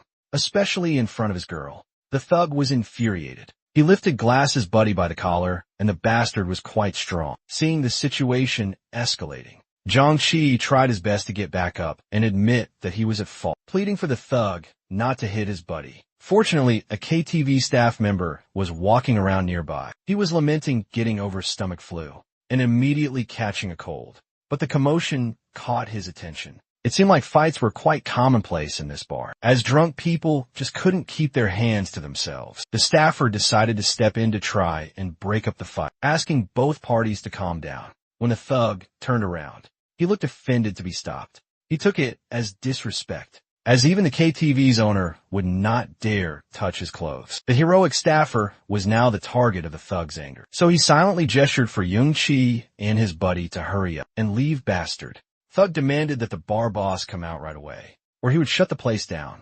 Mr. Staffer tried to de-escalate, but it seemed ineffective as the college boys ran away. Back in karaoke room 3090, the 2 barged in as if they were being chased by a wild animal. Their other friends were naturally curious as to what was happening and why they were in such a frantic rush. Well, they basically bumped into a drunk thug who threatened to beat them up really badly. They were lucky that one of the staff was quick-witted and kind enough to diffuse the commotion. One of their friends stood up, telling them they should have put up a fight, as their mechanical engineering class should never back down. He wanted to call other guys from their department to retaliate. Jiangxi stopped the hothead from doing so, as acting tough and looking for trouble, when they had less than a year until graduation, would be a stupid move. They should just keep singing, dancing, and celebrating. They did just that. But the trouble continued, looking for them in the form of the drunk thug with his whole group. It looked like they beat on the server to find room 30. 90 the boys were naturally surprised that a group of unknown tough guys had just charged inside. Drunk thug threw the server like a rag doll and pointed at Jiangxi and his friends, telling his boys to grab everyone. The college boys did not dare resist, for fear of escalating the violence even more, so they surrendered. Seeing the fate of the beaten server made them shiver. The tough guy of mechanical engineering taunted the thugs, daring them to let him make one phone call.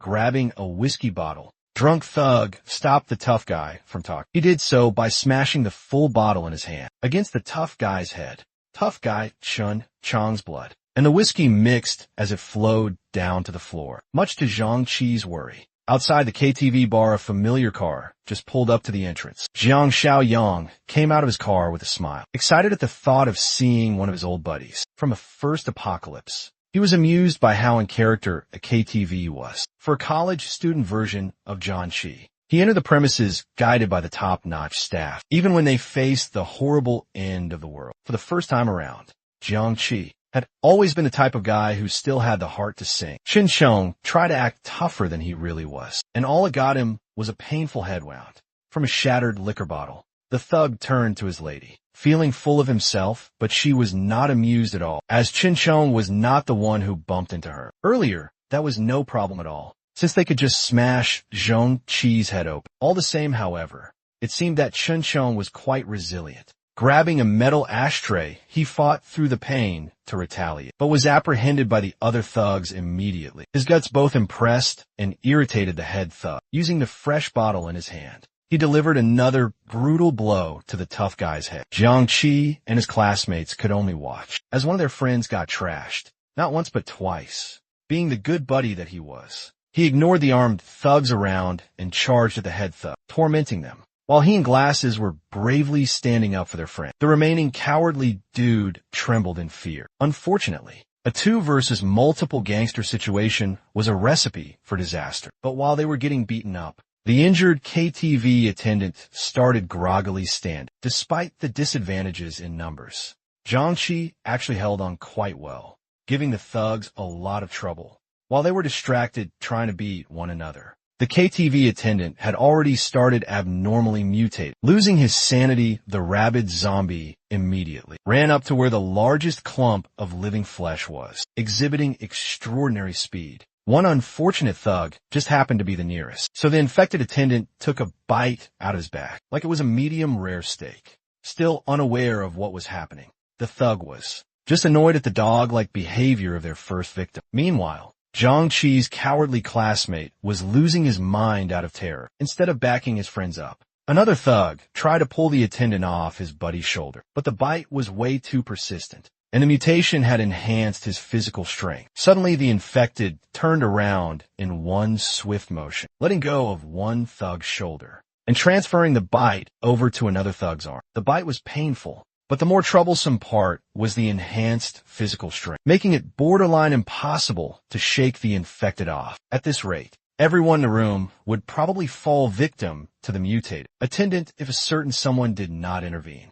Zhang Xiaoyang stole the spotlight by grabbing the rabbit attendant by the back of its neck and lifting the beast up in the air with a single arm. To neutralize the threat, he turned to the nearest glass wall and smashed the zombie right into it, shattering the glass. Xiaoyang turned to the warring thugs and students, telling everyone to stop what they were doing. His display of swift viciousness was quite effective in demanding their attention. The thugs reckoned that this stranger must be strong as hell, since they could not even move the rabbit attendant. With 2 people teaming up, Head Bastard was quite ineffective at reading the room, redirecting his anger towards the man who had just smashed a rabid zombie. with one hand ignoring the gangsters. Xiaoyang turned to Zhang Qi to ask if the young man was bitten. Stuttering in confusion, he replied that he was not bitten. None of them had a clue as to what was going on.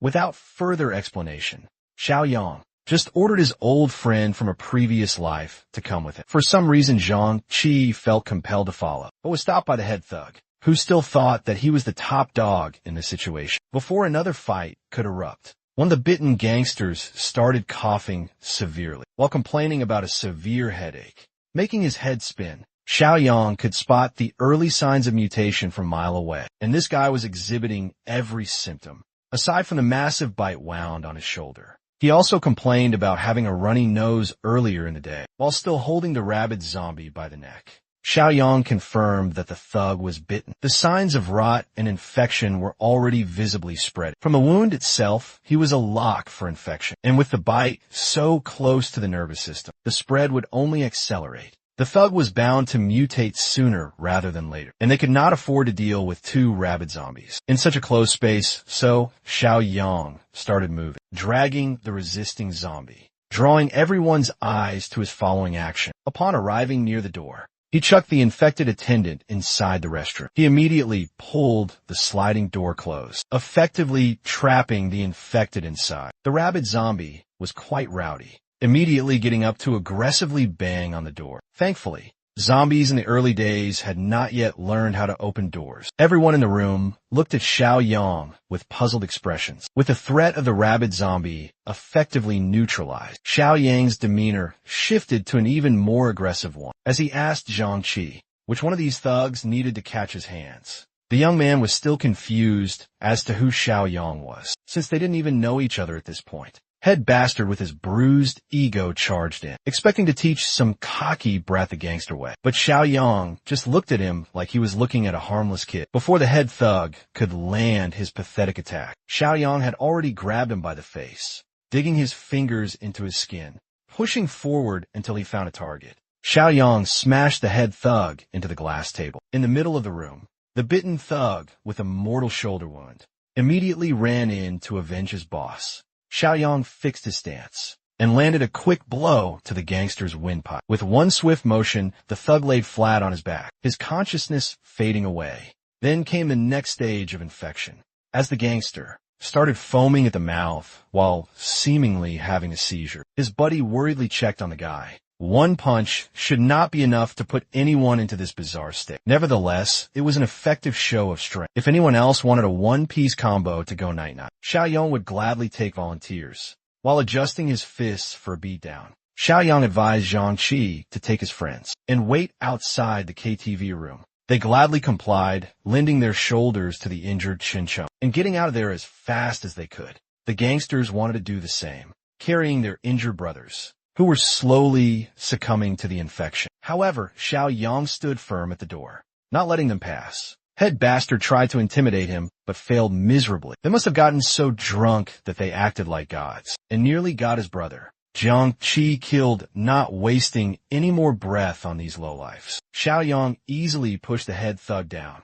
infuriating the egomaniac gangster. Afterward, Xiaoyang immediately left, slamming the door in their faces to let nature take its course. Head Bastard began crazily banging on the door, calling Xiaoyang all kinds of names, while threatening to skin him alive. Unbeknownst to him, one of his men had already succumbed to the infection. The zombie bite near his nervous system had hastened the process. Upon opening his eyes, they had already turned bloodshot and crimson, with no signs of sanity or control left. The rabbit gangster lunged forward to attack his boss. Attracted by the banging on the door, Xiaoyang made sure to hold the door handle securely, as the rabbit gangster gnawed and chewed at his friends. To make matters worse, the zombie attendant locked in the bathroom had also figured out how doors worked. Xiaoyang could hear the carnage from the hallway.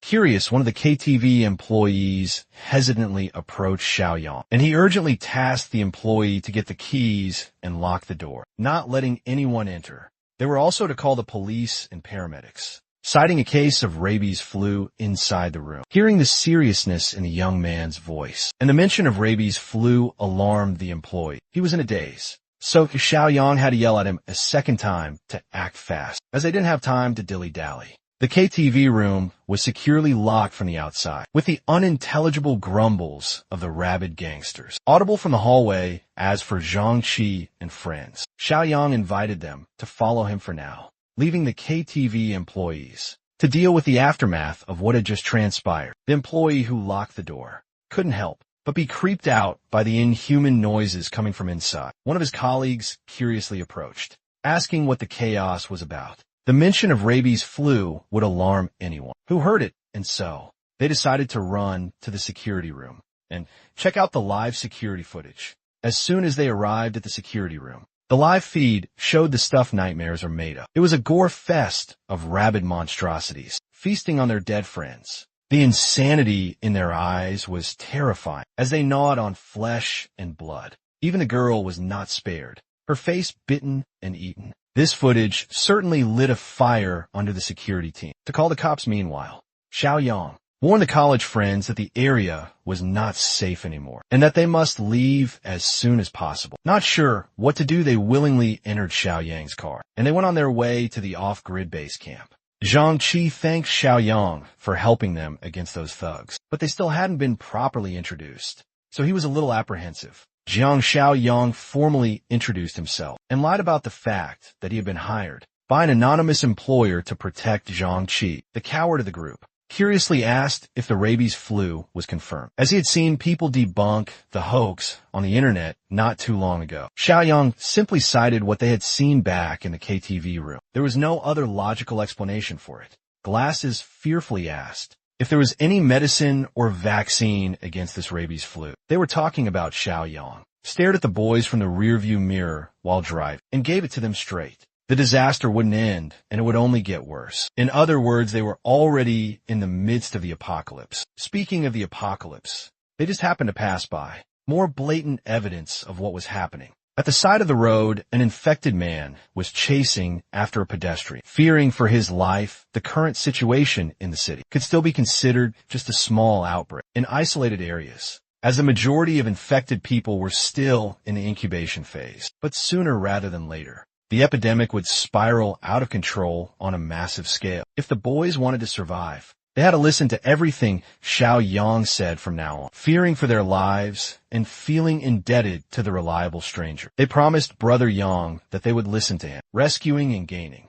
Zhang-Chi's trust finally gave Xiaoyang the pass to his mission, rewarding him with 20 system points. Now was the perfect time to secure more resources, so he was excited to see the new loot boxes in the shop. There was an apocalypse farmer box, armed deterrence box, and food supply boxes to splurge his points on. He had already seen the apocalypse farmer box, so it seemed like he would need to either refresh or buy to open spots for new stuff. Nevertheless, every one of these boxes seemed useful and was not too expensive. Xiaoyang planned to redeem all of them once he got back to the fortress, sneakily stealing glances at the college boys. One more tricky problem came to his mind. In their past life, Zhang-Chi was betrayed by one of his dorm mates, leading to the deaths of multiple people at the brutal hands of zombies. Zhang-Chi was the only one who barely survived, but the betrayal changed him fundamentally. As for the traitor who got everyone killed, it should be one of these bozos,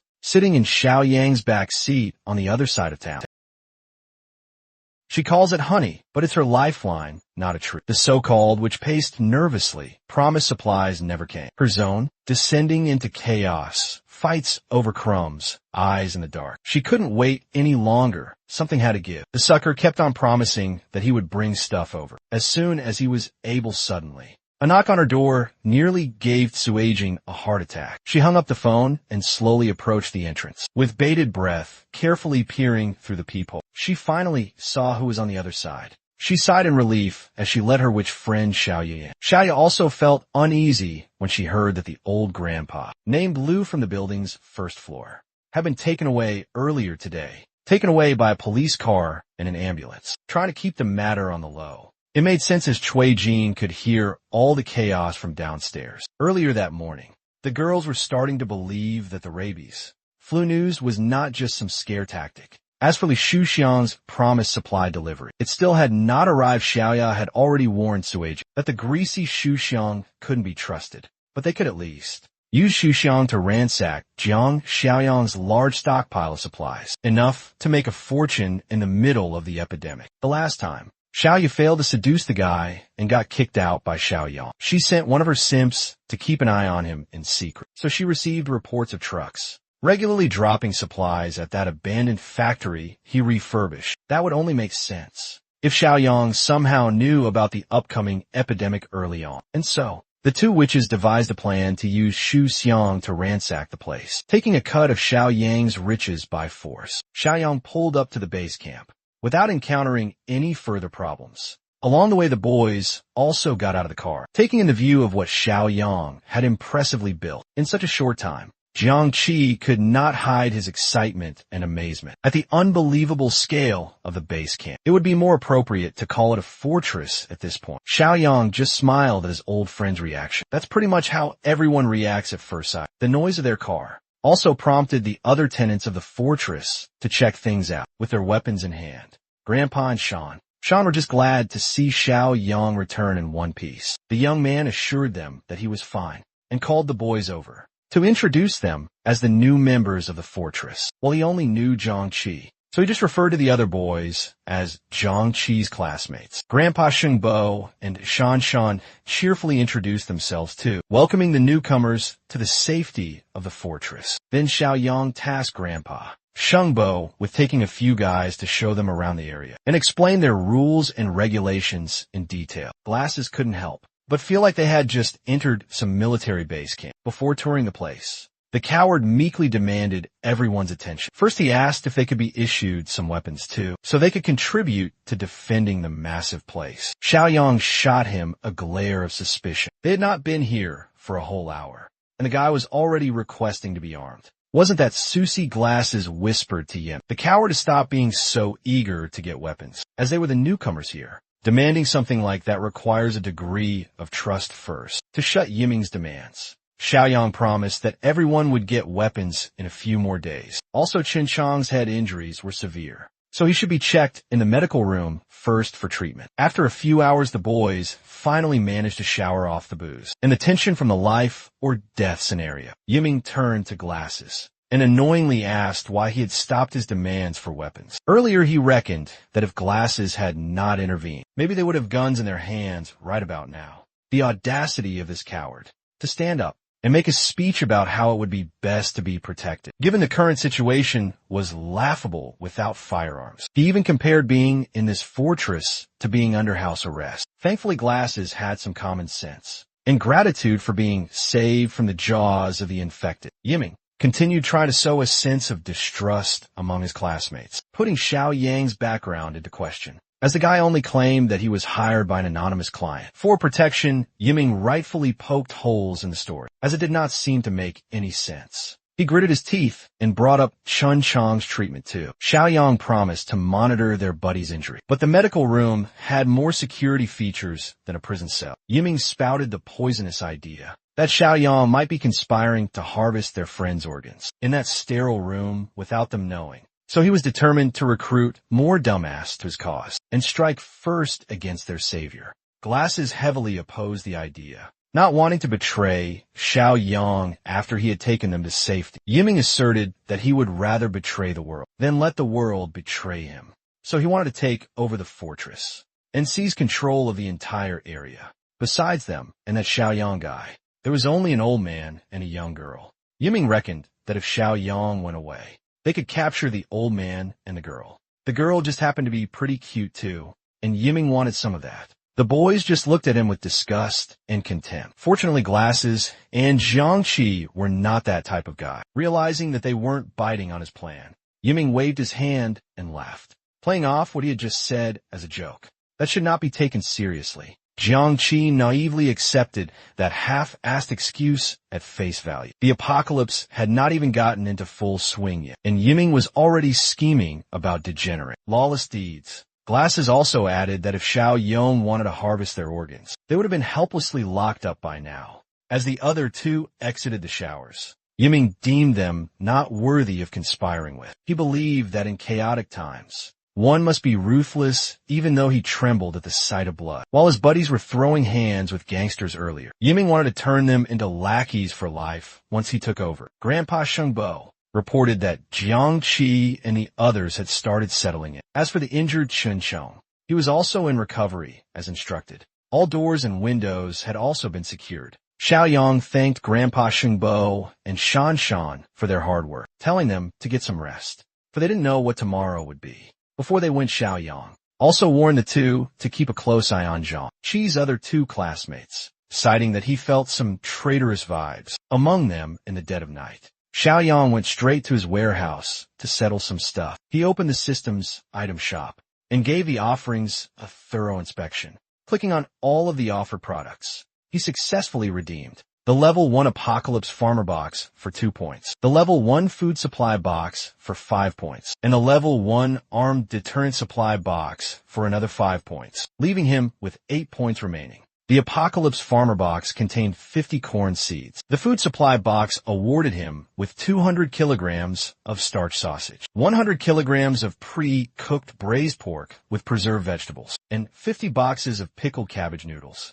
As for the Armed Deterrent Box, it contained a whopping 1 to 500 rounds of 9mm ammunition. He dumped the rewards from the boxes in one pile. Seeing the sheer size of the pile was quite impressive. In and of itself, it was not as good as spending money freely. Now, in the coming resource-scarce apocalypse. But supplies are supplies. They're invaluable. The next day came, and the morning started, with multiple vehicles pulling up to the gate of the fortress. They confirmed that they had the correct address and started setting up their plan. What came out of the vehicles were multiple armed men sporting blades. As a man wearing a suit finished his phone call, after hanging up, the suit ordered his men to break the gate down with all their might. The stupid army started bashing the steel gates with their bats and tried to kick them down with their feet. After a few minutes of trying to no avail, they complained that the door was too thick and they would not be able to break it down with the equipment they brought. Mr. Suit felt infuriated. He came here expecting to burst through the door of a normal house, only to get stopped at the entrance.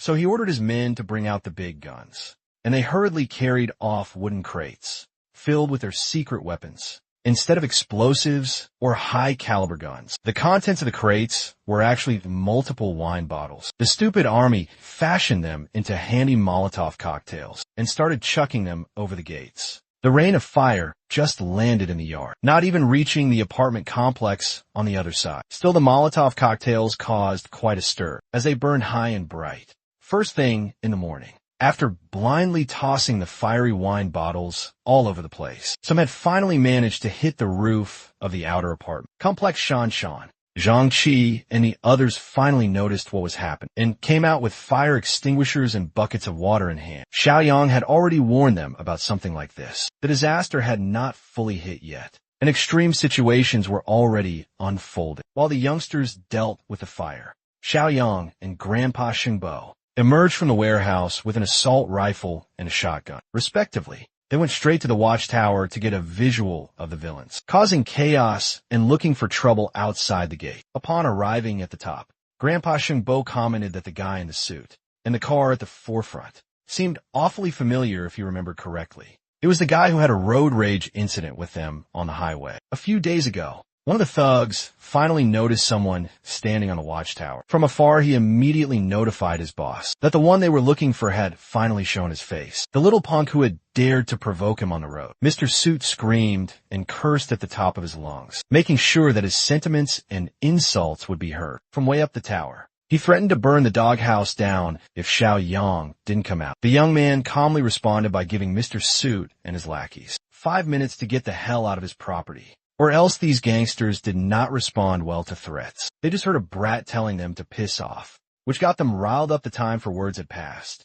and they would rather bring out 2 more crates of Molotov cocktails. To do the talking suddenly, Xiaoyang received a new task from his system, while Grandpa Sheng both stressed over whether they should fire a warning shot or something. Xiaoyang was busy reading his new mission. The task demanded that the threats be eliminated as quickly as possible for 10 points. Seeing the reward, Xiaoyang immediately abandoned the idea of warning shots. These intruders were clearly criminal gangsters. Order and society hadn't broken down yet, and they were already committing heinous crimes. They could not care less if someone got burned to death by their stuff. Xiao Yang believed that leaving scum alive during the apocalypse would only harm more innocent people, in the long run, even endangering them. So he started aiming without hesitation. The young man pulled the trigger, and his bullet went for the first blood. The first hit landed on Mr. Suit's arms, stunning him and rendering him speechless and terrified. The agonized scream of their boss, as he clutched his severed arm, made the thugs realize that they must have messed with the wrong people. Xiao Yang, still cool as a cucumber, was actually frustrated that he missed a supposedly sure kill shot. He must have gotten rusty after reliving a peaceful life for too long. The thug saw the assault rifle in his hands and hurriedly retreated to the cover of their vehicles. The first one to run was the boss, but Xiao Yang was the type of guy who obsessively follows through. Once he gets started aiming more accurately this time, he began picking off the retreating thugs. One by one, they rained fire on his property, so he rained lead on their asses. Chests and heads, it was a slaughter. The boss must have felt all the adrenaline in his body, pumping so hard that he managed to reach one of the vehicles for cover. As soon as he got inside, he ordered the driver to get the hell out of this place, not minding the bleeding stump he used to call his arm. Grandpa Sheng Bo worriedly looked at the escaping car, but this was no cause for concern. This is precisely why Xiao Yang grabbed the automatic rifle out of the armory, carefully aiming at the retreating vehicle. He tracked their movement, while continuously emptying magazine after magazine of high-caliber bullets piercing through.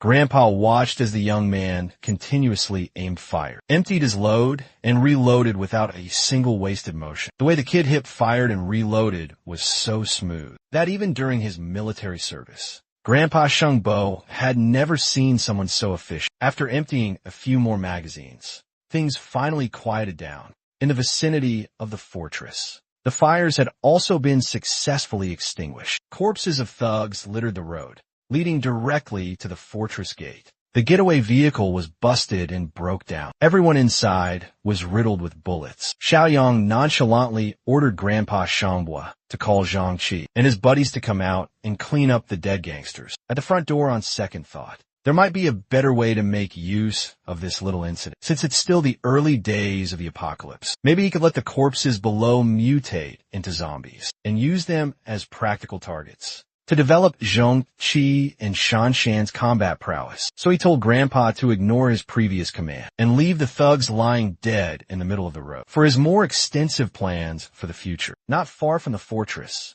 another batch of cars and vans drove closer and closer. Li Shucheng was inside one of the white cars, impatiently inquiring whether they were close to the site or not. Kajing put on her cute, playful voice and cheerfully responded that they should arrive after the next intersection. Xiaoyao was sitting with her in the back seat. She actually felt irritated by the cutesy act that Shui Jing always performed when this deadbeat Xu Xiang was around. A witch knows when another witch is playing the game. Upon reaching the outskirts of the fortress, they pulled up, and Shui Jing told Xu Xiang to wait while she made her way inside. As soon as Shui Jing got out of the car, she tried to rope her friend into her scheme too. She claimed that Xiaoya was the only one who knew what factory Xiaoyang was holed up in, not wanting to get out of the car.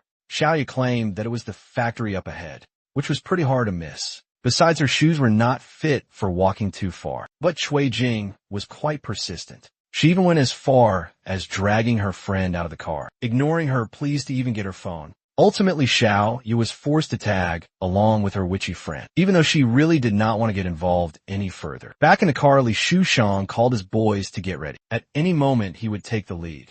And as soon as his car started, the boys in the van were to follow. The vans were packed with a mix of young men and veteran gangsters, alike ready to invade the fortress, even though they did not know what they were walking into. Xiaoya complained that she did not want to get dragged into this mess, but Shui Jing could see through her slime moves, thinking that Xiaoya was making a move on her gangster sugar daddy. They had schemed and scammed together for far too long, not to know every trick in the book. But she got it all wrong. Xiaoya actually dressed up and dolled up in hopes of hooking the loser, Jiang Xiaoyang, since Shui Jing was already compromised with her affairs. Walking up to the gate, the girls finally noticed the grisly scene up ahead. The road was filled with corpses, with bullet wounds throughout their bodies. So it was fair to assume that they died from a shootout. Xiao Yao was deathly scared, urging Cui Jing to just go back and abandon the plan. Judging by the blood, it seemed like the corpses had been there for a while now. Cui Jing reckoned that these were two groups, fighting over Zhang Xiaoyang's supplies. If these hardened criminals died in the process, then it would be safe to assume that loser Xiaoyang probably did not make it out alive too.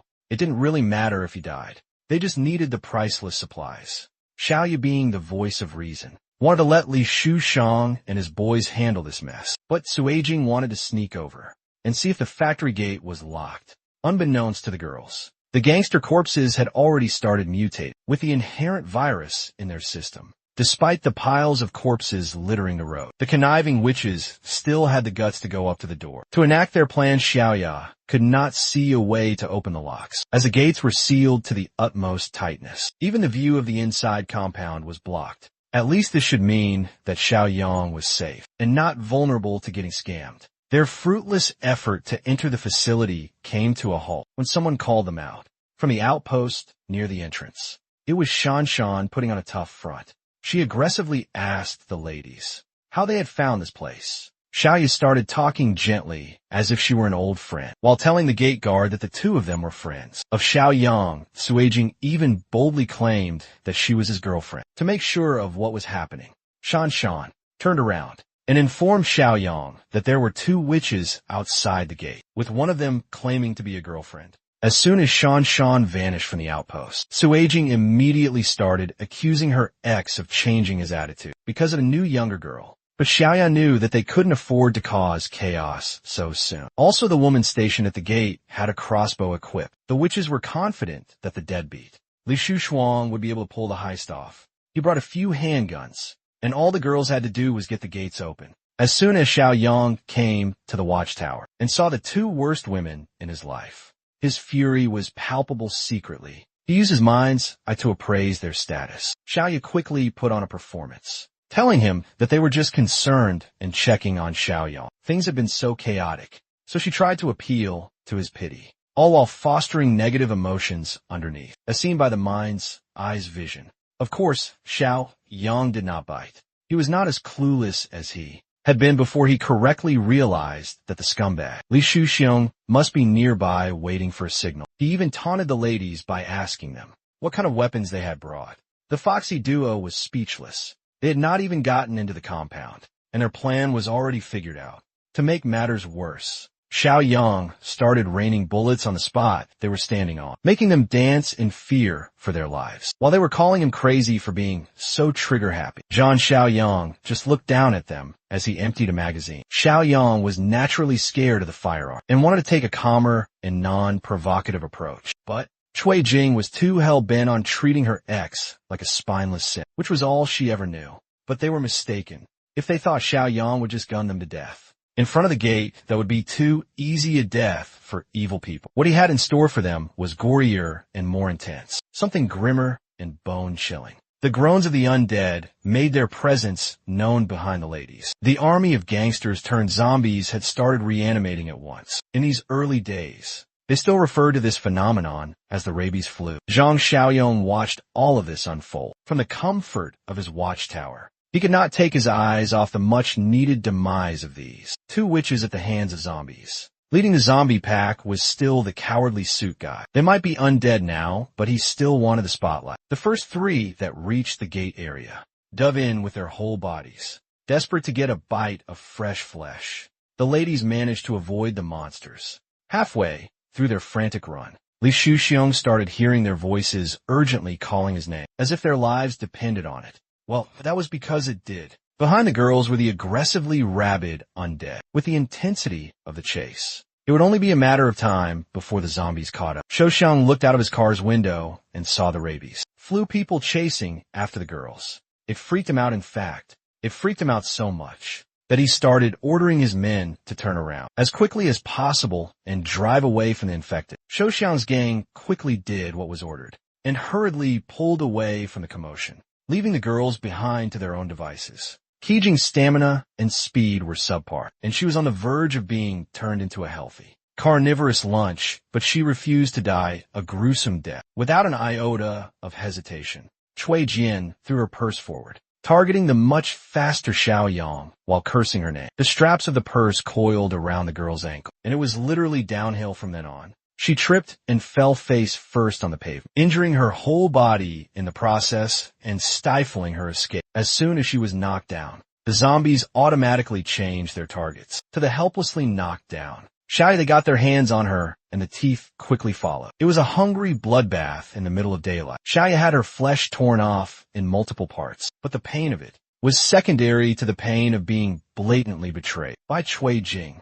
Her eyes were bloodshot with anger, while the zombies were distracted. The Heartless, which continued running forward, actively avoiding looking back at her best friend getting eaten. She kept chanting that Xiaoya deserved what she got too. Meanwhile, Xiaoyang was just watching from above, unfazed as the system rewarded him 10 more points for neutralizing an ordinary threat. The innocent Shanshan was distraught. A new mission was also added. Its objective was to clean up the streets and wipe out the infected monsters wandering outside the base. Shanshan was terrified of zombies. To see those dead guys in front of their gate get up and hunt flesh like an animal out of nowhere was horrific. Xiaoyang explained that this was the true beginning, with the air filled with staggering amounts of infectious alien sources. The dead, when exposed outdoors, would quickly mutate. Even the injured and those with weaker bodies had a high risk of mutation.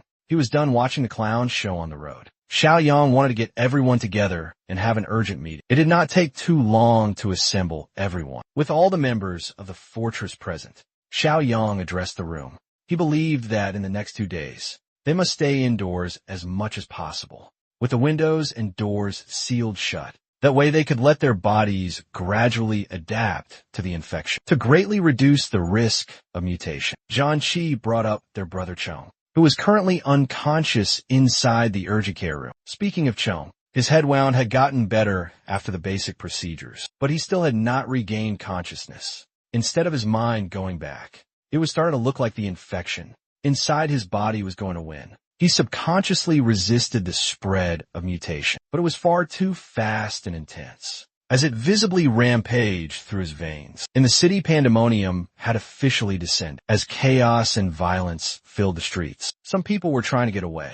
Some people just wanted to let loose. And some were eating each other. To quote an old man hiding in his home while looking out his window, it was complete chaos out there. He planned to go to the warehouse as soon as the sun went down to bring some supplies back to his family. In the meantime, his wife and kid must never open the door for anyone except him. Speaking of the door, there was someone banging on it from outside. After successive loud knocks, tension filled the room as the family wondered. Just what in the world was on the other side of their door? Dad warned his wife and kid to stay quiet while he checked on the situation outside before opening the door. He grabbed a golf club from his kit and acted with utmost caution. As soon as he heard a voice call him Brother Jay, the old man relaxed a little. He sighed in relief as he opened the door to a buddy of his, named Young Tao, or at least that was what he thought. Brother G steadily pulled the handle to open the door and let the visitors in. But he did not have to do that, as the guests just let themselves in, with a kick that sent Jay's frail body flying across the room. Not zombies this time, just angry men with nothing left to lose. He never even lifted his golf club, ambushed, outnumbered. His face met concrete, fast, bloody, final. As chaos exploded around him, no one stepped in. He tried his best to look Yang Tao in the eyes, reminding the thug of how well he had been treated in the organization. Yang Tao begged to differ, though he was never treated well by this arrogant Jay. In his eyes, Young Tao was just a replaceable lackey, though he was treated like that. Z reminded him that he had earned good money, enough to put a down payment on a house. But while he made enough for a down payment, Brother Jay earned enough to buy several houses. But enough talk about bad blood.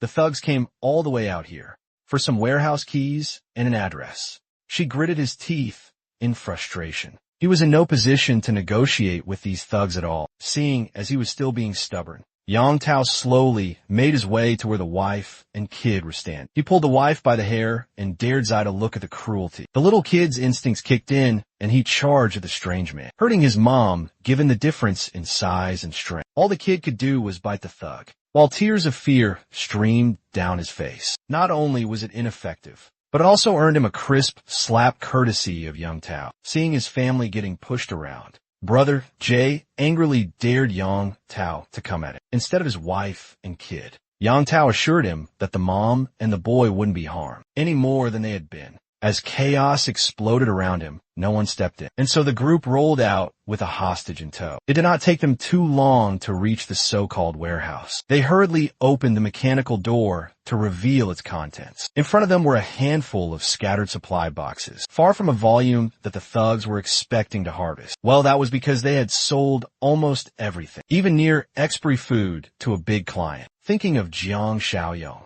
their big spender floated some ideas into Yang Tao's head. This dilemma could easily be resolved by taking over the supplies that Jiang Xiaoyong had stockpiled in that factory. If they could do that, they would be set for life. Brother Zai advised against such a reckless idea when he was delivering goods back and forth. He had accidentally seen a young man carrying a gun. That also led him to believe that Xiaoyong must have somehow gotten wind of the disaster ahead of time. Yang Tao smilet sllie. As chaos exploded around him, no one stepped in. It was up to Brother Zay to deal with it, after all confused. The old man asked the thug what he meant by that. Well, his task was simple. Take Jiang Xiaoyang's supplies. In return for the safety of his wife and son, Yang Tao called it a fair trade. Brother Zai was stuck between a rock and a hard place, clueless as to how to get his family and himself out of this mess. Back in the impenetrable fortress of our hero, things have been a lot quieter. After all the pathetic attempts at invasion, everyone was assembled in the urgent care area to address their biggest problem at hand. Together in front of them was Chun Chong, who had officially succumbed to the infection. After losing consciousness for several days, he finally woke up, but his mind was not there anymore. His classmates knew what was going on, and they shed tears of grief for the loss of a brave and good friend. Almost all of them were crying except for Yiming. Instead of mourning his friend, like the others, Yiming boldly proclaimed that they should kill Chinchon. As chaos exploded around him, no one stepped in. Xiaoyong turned his head to look at the brazen young man, and Yiming straightened his back. Jiangshi also looked at Yiming with disgust and disappointment for suggesting doing something so inhumane to their longtime friend. But he argued that their buddy was already dead. If they didn't finish off his zombified corpse, and he somehow broke free, then everyone's lives would be the ones in danger. Xiaoyong, ever the pragmatist, agreed with the heartless suggestion. As chaos exploded around him, no one stepped in. There was almost no chance of recovery once someone had turned slowly. He reached for his combat knife and unsheathed the blade. Instead of doing the dirty work himself, he presented the blade to the cowardly Yiming, making the student recoil in fright. Xiaoyang's rationale was simple. Since this guy suggested the execution, he should be the one to deal the killing blow and stop their buddy's suffering. Yiming struggled to take the knife. Every fiber of his being was making it impossible to overcome his cowardice. Xiaoyong added that this kid had been demanding a weapon since day one. Now, he could have a weapon as long as he put his friend out of misery. A few more seconds later, a different hand took the knife out of Xiaoyang's hand. Jiangqi decided to swallow his conscience, quickly adapting to the new facts of life as he took the knife. Instead of the useless coward, he would gladly play the tough role of executioner to a good friend. Jiang Qi took the knife from Xiaoyong while taking a big, empty gulp. He had never been in such a complicated situation before. Xiaoyong asked him if he was sure about going through with it. If everything said was a lie, making a move right now would officially make him a murderer. But Zhang Qi had already made up his mind and heart. He trusted Brother Yang even if they had just met. Xiaoyong smiled, almost as if he knew that only someone like Zhang Qi would reply in such a way.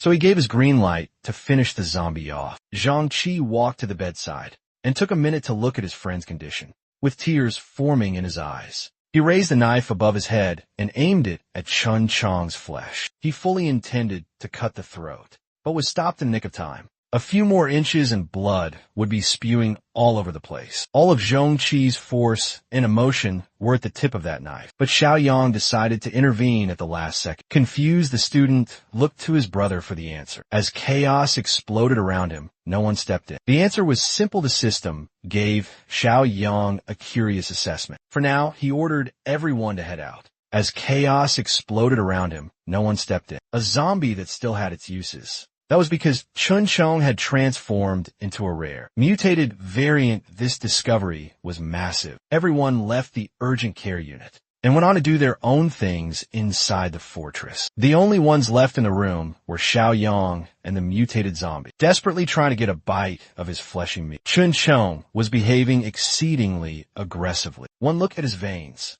popping out with an ominous color, would give anyone a nightmare. Not Xiaoyang, though. He stared at the mutated zombie face to face, while excitedly telling it that it would have to accomplish an important task. Outside, the sun was shining, and the clouds were few and far between. Near the fortress on the outskirts of town, a car was swerving left and right, struggling to get to its destination, with no other vehicles on the road. This wonky car eventually hit a lamppost due to poor driving, rendering it useless. Brother Z came out of the car while scratching his head in defeat. His rotten luck had really cost him a car before reaching his destination. Thankfully, the factory was just a walking distance from where he got off, so at least he was almost there now. His calm attitude quickly shifted to fright. As chaos exploded around him, no one stepped in. After being attracted to the noise he made, Jie foolishly and instinctively covered his body with his arm, letting the zombie take a decent chunk of his flesh. In one deep and raw bite, he hurriedly pushed the mindless monster away, his left arm bleeding from the bite wound. As chaos exploded around him, no one stepped in. Brother Zay ran back to the wrecked car on the side of the road. What he was looking for was the crowbar he had prepared as a weapon. In advance, it might help, but is that really all you've got? His anger and the adrenaline pumping through his veins gave him the strength to bash the monster right across the face with that simple crowbar. After knocking the overeager zombie down, Z continued bashing its skull repeatedly, long after it had stopped moving altogether. Dealing with one of these bastards had cost him a lot of stamina, and standing in the open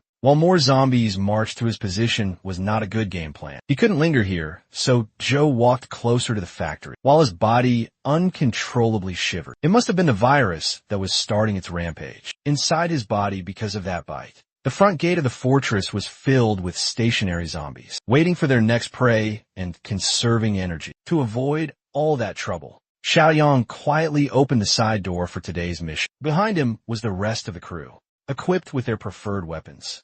Most of them carried melee weaponry. Shan Shan complained that moving felt uncomfortable and cumbersome, with all the stuff strapped to their bodies in various places. Xiaoyang explained that zombies are irrational beings, with explosive power and energy. With the team's current individual combat experience, they were still too likely to get hurt and had to wear protective gear. He promised that they could take it off once they became a bit more experienced. The crew quietly sneaked their way around the complex while sticking close to the wall, so they wouldn't get spotted right away. At the vanguard, Xiaoyang saw the first zombie on their way and warned his team to get ready. Now that they had entered a zombie's perception range, the beast turned its ugly head around, displaying its bloody, decaying teeth as the team prepared for battle. As chaos exploded around him, no one stepped in to remember their training. They must watch each other's backs and keep their distance. Xiaoyang showed everyone his impressive evasion technique. As chaos exploded around him, no one stepped in. In fact, he was composed and calm enough to give the team a lesson. In the middle of dodging the moment a zombie misses its attack, survivors must take the chance. They must be quick and aim for the temple or the back of the neck. Glasses was the first to move out of instinct, totally ignoring Xiaoyang's advice on where to aim. While raising his blade, ultimately, his attack landed as a clean hit. The blade of his machete was stuck between the zombies. Slightly split, it might have stunned the zombie, but attacking the head directly also made the blade reverberate and hurt his hand greatly. The skull is the hardest part of the head. Attacking it with a melee weapon would only make their hands go numb. As chaos exploded around him, no one stepped in. After a brief moment of being stunned, the zombie regained its ferocity and attacked again, desperately itching for a bite of the student's flesh. Fortunately, Glasses had enough presence of mind to use his blade for defense, trapping the zombie's teeth on the edge, while he hurriedly called for everyone's help. Xiaoyang praised the young man for coming up with a perfect defense and called Zhang Qi to snap out and help his teammate in need. Zhang Qi's expression looked equally determined and calm. As chaos exploded around him, no one stepped in, while aiming his bat at the back of its neck. As chaos exploded around him, no one stepped in. A vicious cracking sound could be heard. Xiao Yong was pleased with the results of their first real training. He also told them that one hit would not be enough at this point, so everyone contributed to beating the zombie to death. Once it was down, Jiang Qi eagerly turned to his brother Yang, excitedly looking for validation for their successful hit. Xiao Yang just smirked at the guy behind him. Another overly aggressive zombie had come into view, snarling and charging in with a hunger for human meat. Jiang Qi's face crumpled into a concerned look, thinking that his brother was about to get attacked by a mindless corpse. It jumped forward like a fish out of water, its eyes fixated on getting a huge chunk from Xiao Yang's turned shoulder, instead of a tragic bite. The crew saw Xiao Yang turn around and grab the zombie by its head like a toy. He made sure to shove the mouth away from his body, while the zombie struggled with all its might. To no avail, Xiao Yang reminded everyone to follow his example, and never let their guard down when it comes to observing their surroundings. Shang-Chi took the lesson to heart. The others were just impressed with how proficient Xiao Yang was. With just his bare hands meanwhile, Brother Jay was still fighting through his bite wound, and slowly inching closer to the factory's gate. From his hiding spot, he could see more crazed mutants wandering around the complex. He was starting to think that Xiao Yang might have met his end already. But now, he heard intelligible conversations at the side of the outer wall. He recognized Xiao Yang's face, and came a bit closer to get a better look.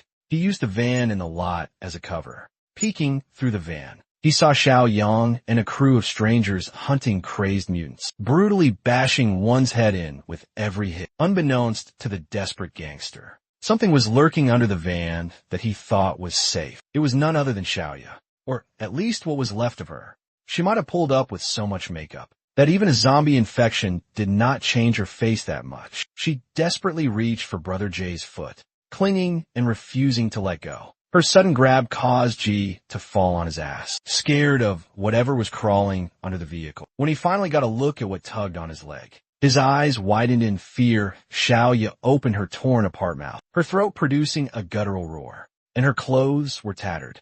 This might be game over for the old man. Before he even got started, she was caught off guard and had no time to do anything. With the zombie version of Xiaoya, the only thing he could do was to ask for help. He was about to say goodbye to his life when he heard a gunshot. Some stranger took pity on him and saved him, and it was our hero Xiao Yang. Now the zombie Xiao Yao was headless. Not only in a metaphorical sense. She was only left to throw the corpse away from him in disgust. Xiao Yang was surprised to see him here, and immediately inquired what he was doing here. Ji was in no hurry to confess, and like all his past fake friends, he started to pretend that he was happy to see our hero alive, amidst all the madness going on around him.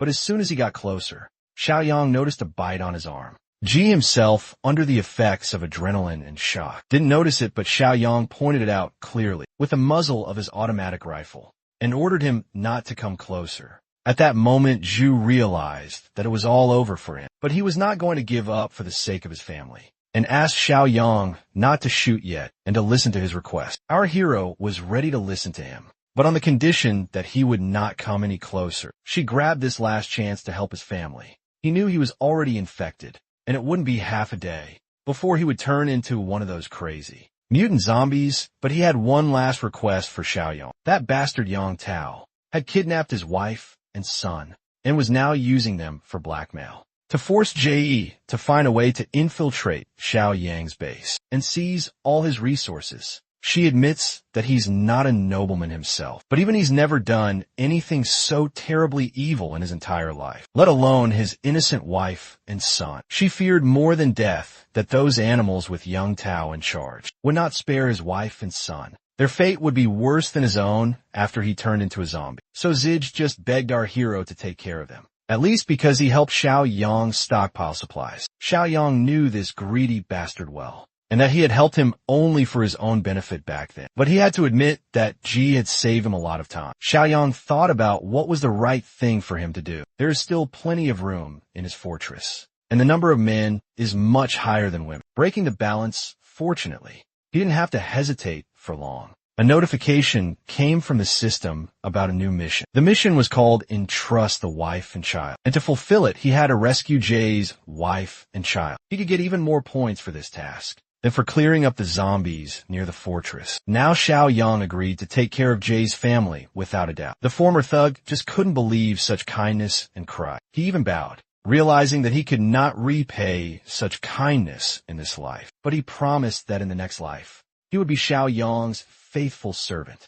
Now he had one last request for our hero to do. Xiao Yang pretended not to understand what Jay wanted him to do, but it was simple. He didn't want to turn into one of those crazy zombies and put his family's life in danger. So he asked Xiao Yang to finish him off now. But Xiao Yang was in no hurry to act. Unlike Ji, he knew how this apocalyptic world worked. Instead, he asked Shan to bring here a bicycle from the warehouse for Zed, and he advised Ji himself to get as far away from people as possible, to a place as isolated as possible. Of course, he didn't understand why Xiao Yang was doing all this, but he didn't need to know. He didn't have much time left, and all he had to do now was to do as Xiao Yang told him. For someone who was going to save his family, Z was ready to do anything, and there was no limit to his gratitude. As chaos exploded around him, no one stepped in. He rushed away with all his might. He had less and less time. The zombie virus was getting deeper and deeper, but thoughts of his wife and son kept him moving forward. Meanwhile, Xiao Yang and his team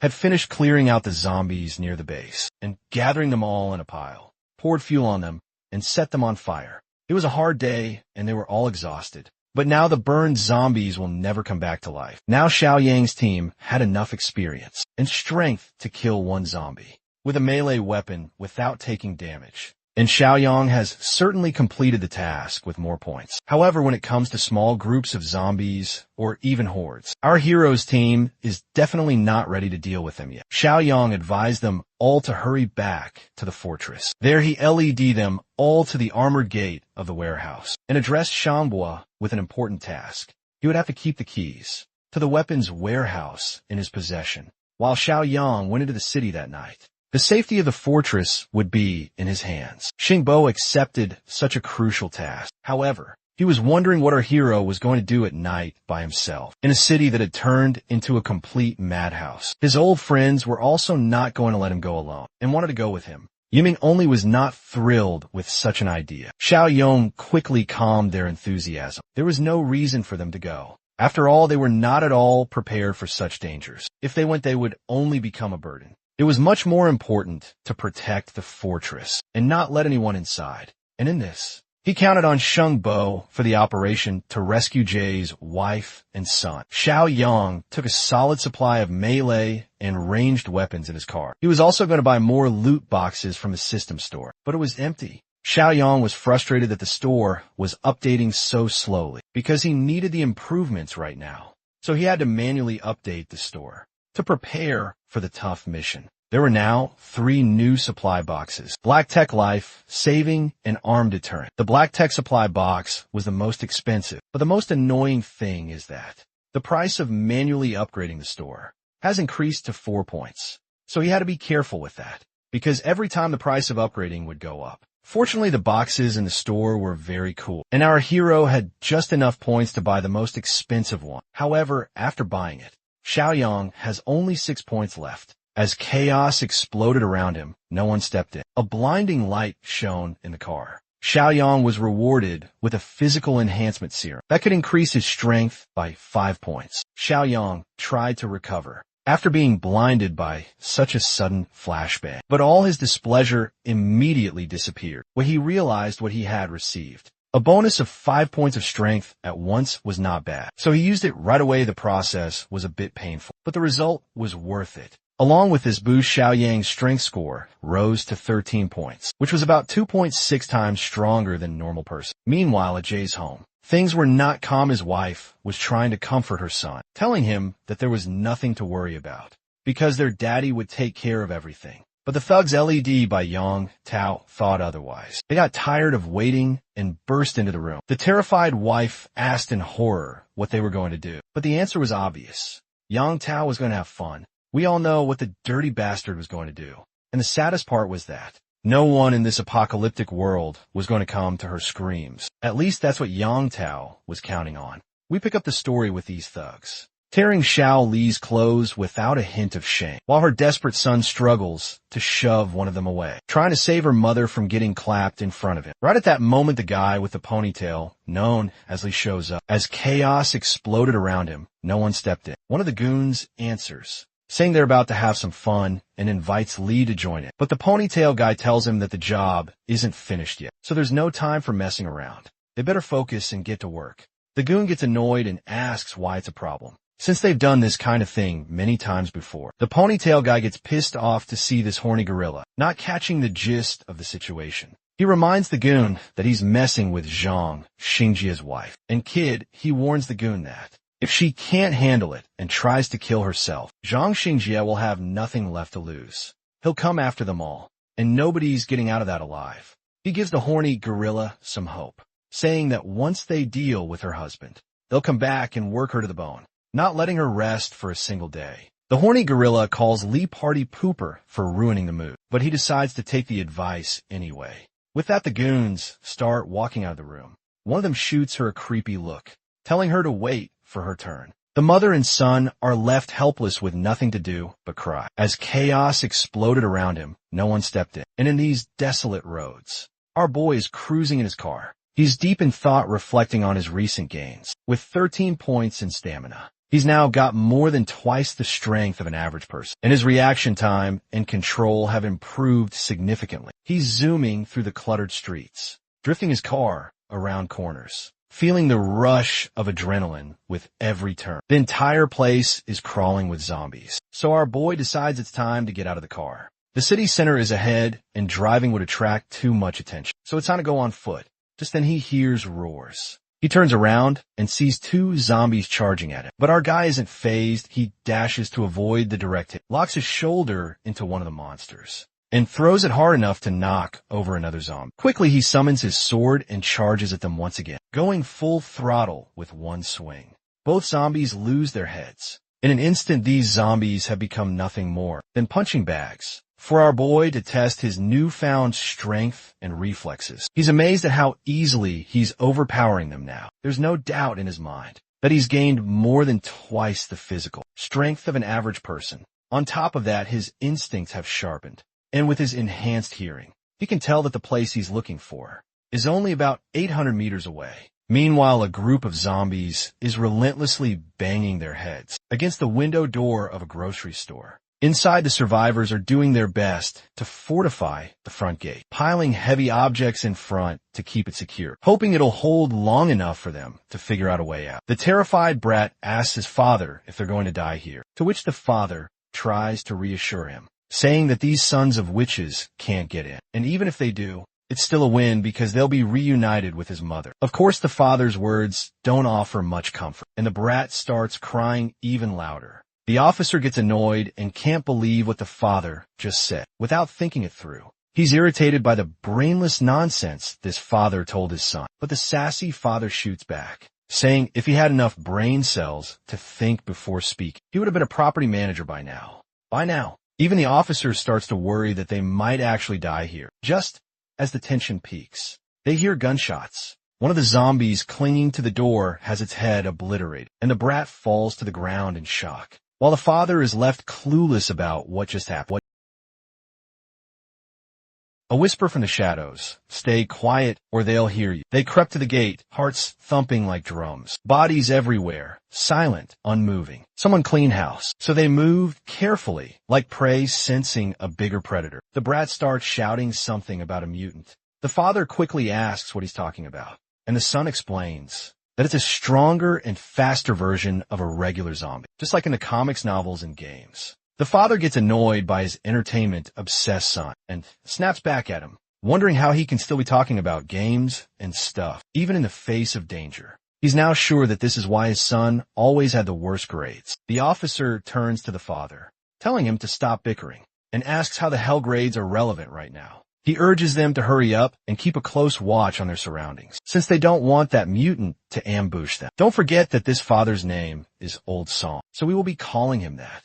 As they move forward, the officer warns them once again to stay alert and keep an eye on their surroundings. As they slowly head toward the base, when they reach a fork in the path, they stop The father looks across the street and spots a boy standing there. It's none other than our boy, who's clearly busy with his system, adding points and adjusting his stats. At that moment, the brat starts shouting that it's a mutant zombie, but the officer, being the only one with enough brain cells, quickly realizes that this guy definitely looks like a survivor, not a zombie. It seems like these guys have caught our boy's attention. He chuckles at the brat for mistaking him for a mutant zombie and tells the kid to stop letting his imagination run wild. The officer perks up with relief, realizing it's actually a survivor. Moving cautiously, he approaches our boy and tells him it's too dangerous to be out here alone. He advises him to come with them, as they need to stick together if they want to survive. He invites him to join their group. Zhang Xiaoyang asks the group about their identity, as he has no clue who they are, or why only a few of them are stuck here.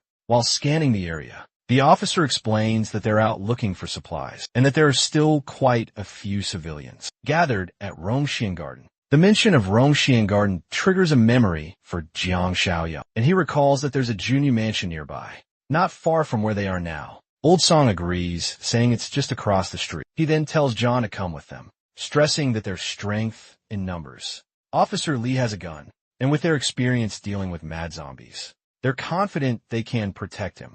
Seems like they just don't know about our boy's background. And even our boy does not try to boast his title, and just humbly agrees to this. Later, they move forward cautiously. Old Song asks Zhang Xiaoyong why he wants to go to Jinyu Mansion, wondering if there's someone important he's trying to find. Zhang Xiaoyong replies with a simple yes, and Old Song follows up with another question, asking if it's a relative or a girlfriend. Old Song reminds him that it's the end of the world, so whoever he's looking for is probably already dead, and he better prepare himself mentally for that. The officer grits his teeth and agrees, saying that even if they weren't killed by the Ravagers, they could have encountered those beasts. The mention of beasts catches Zhang's attention, and he asks for clarification. Officer Lee reveals that a group of thugs is holed up in the Buyu Mountain Villa area, in the east of the city to survive. They don't hesitate to harm other survivors, and they ran into them once, losing many of their companions at their hands. The man decides not to talk about it any further, reminding everyone that they must stay vigilant when encountering other survivors. Suddenly, the brat shouts for the officer to be careful. As the officer spins around,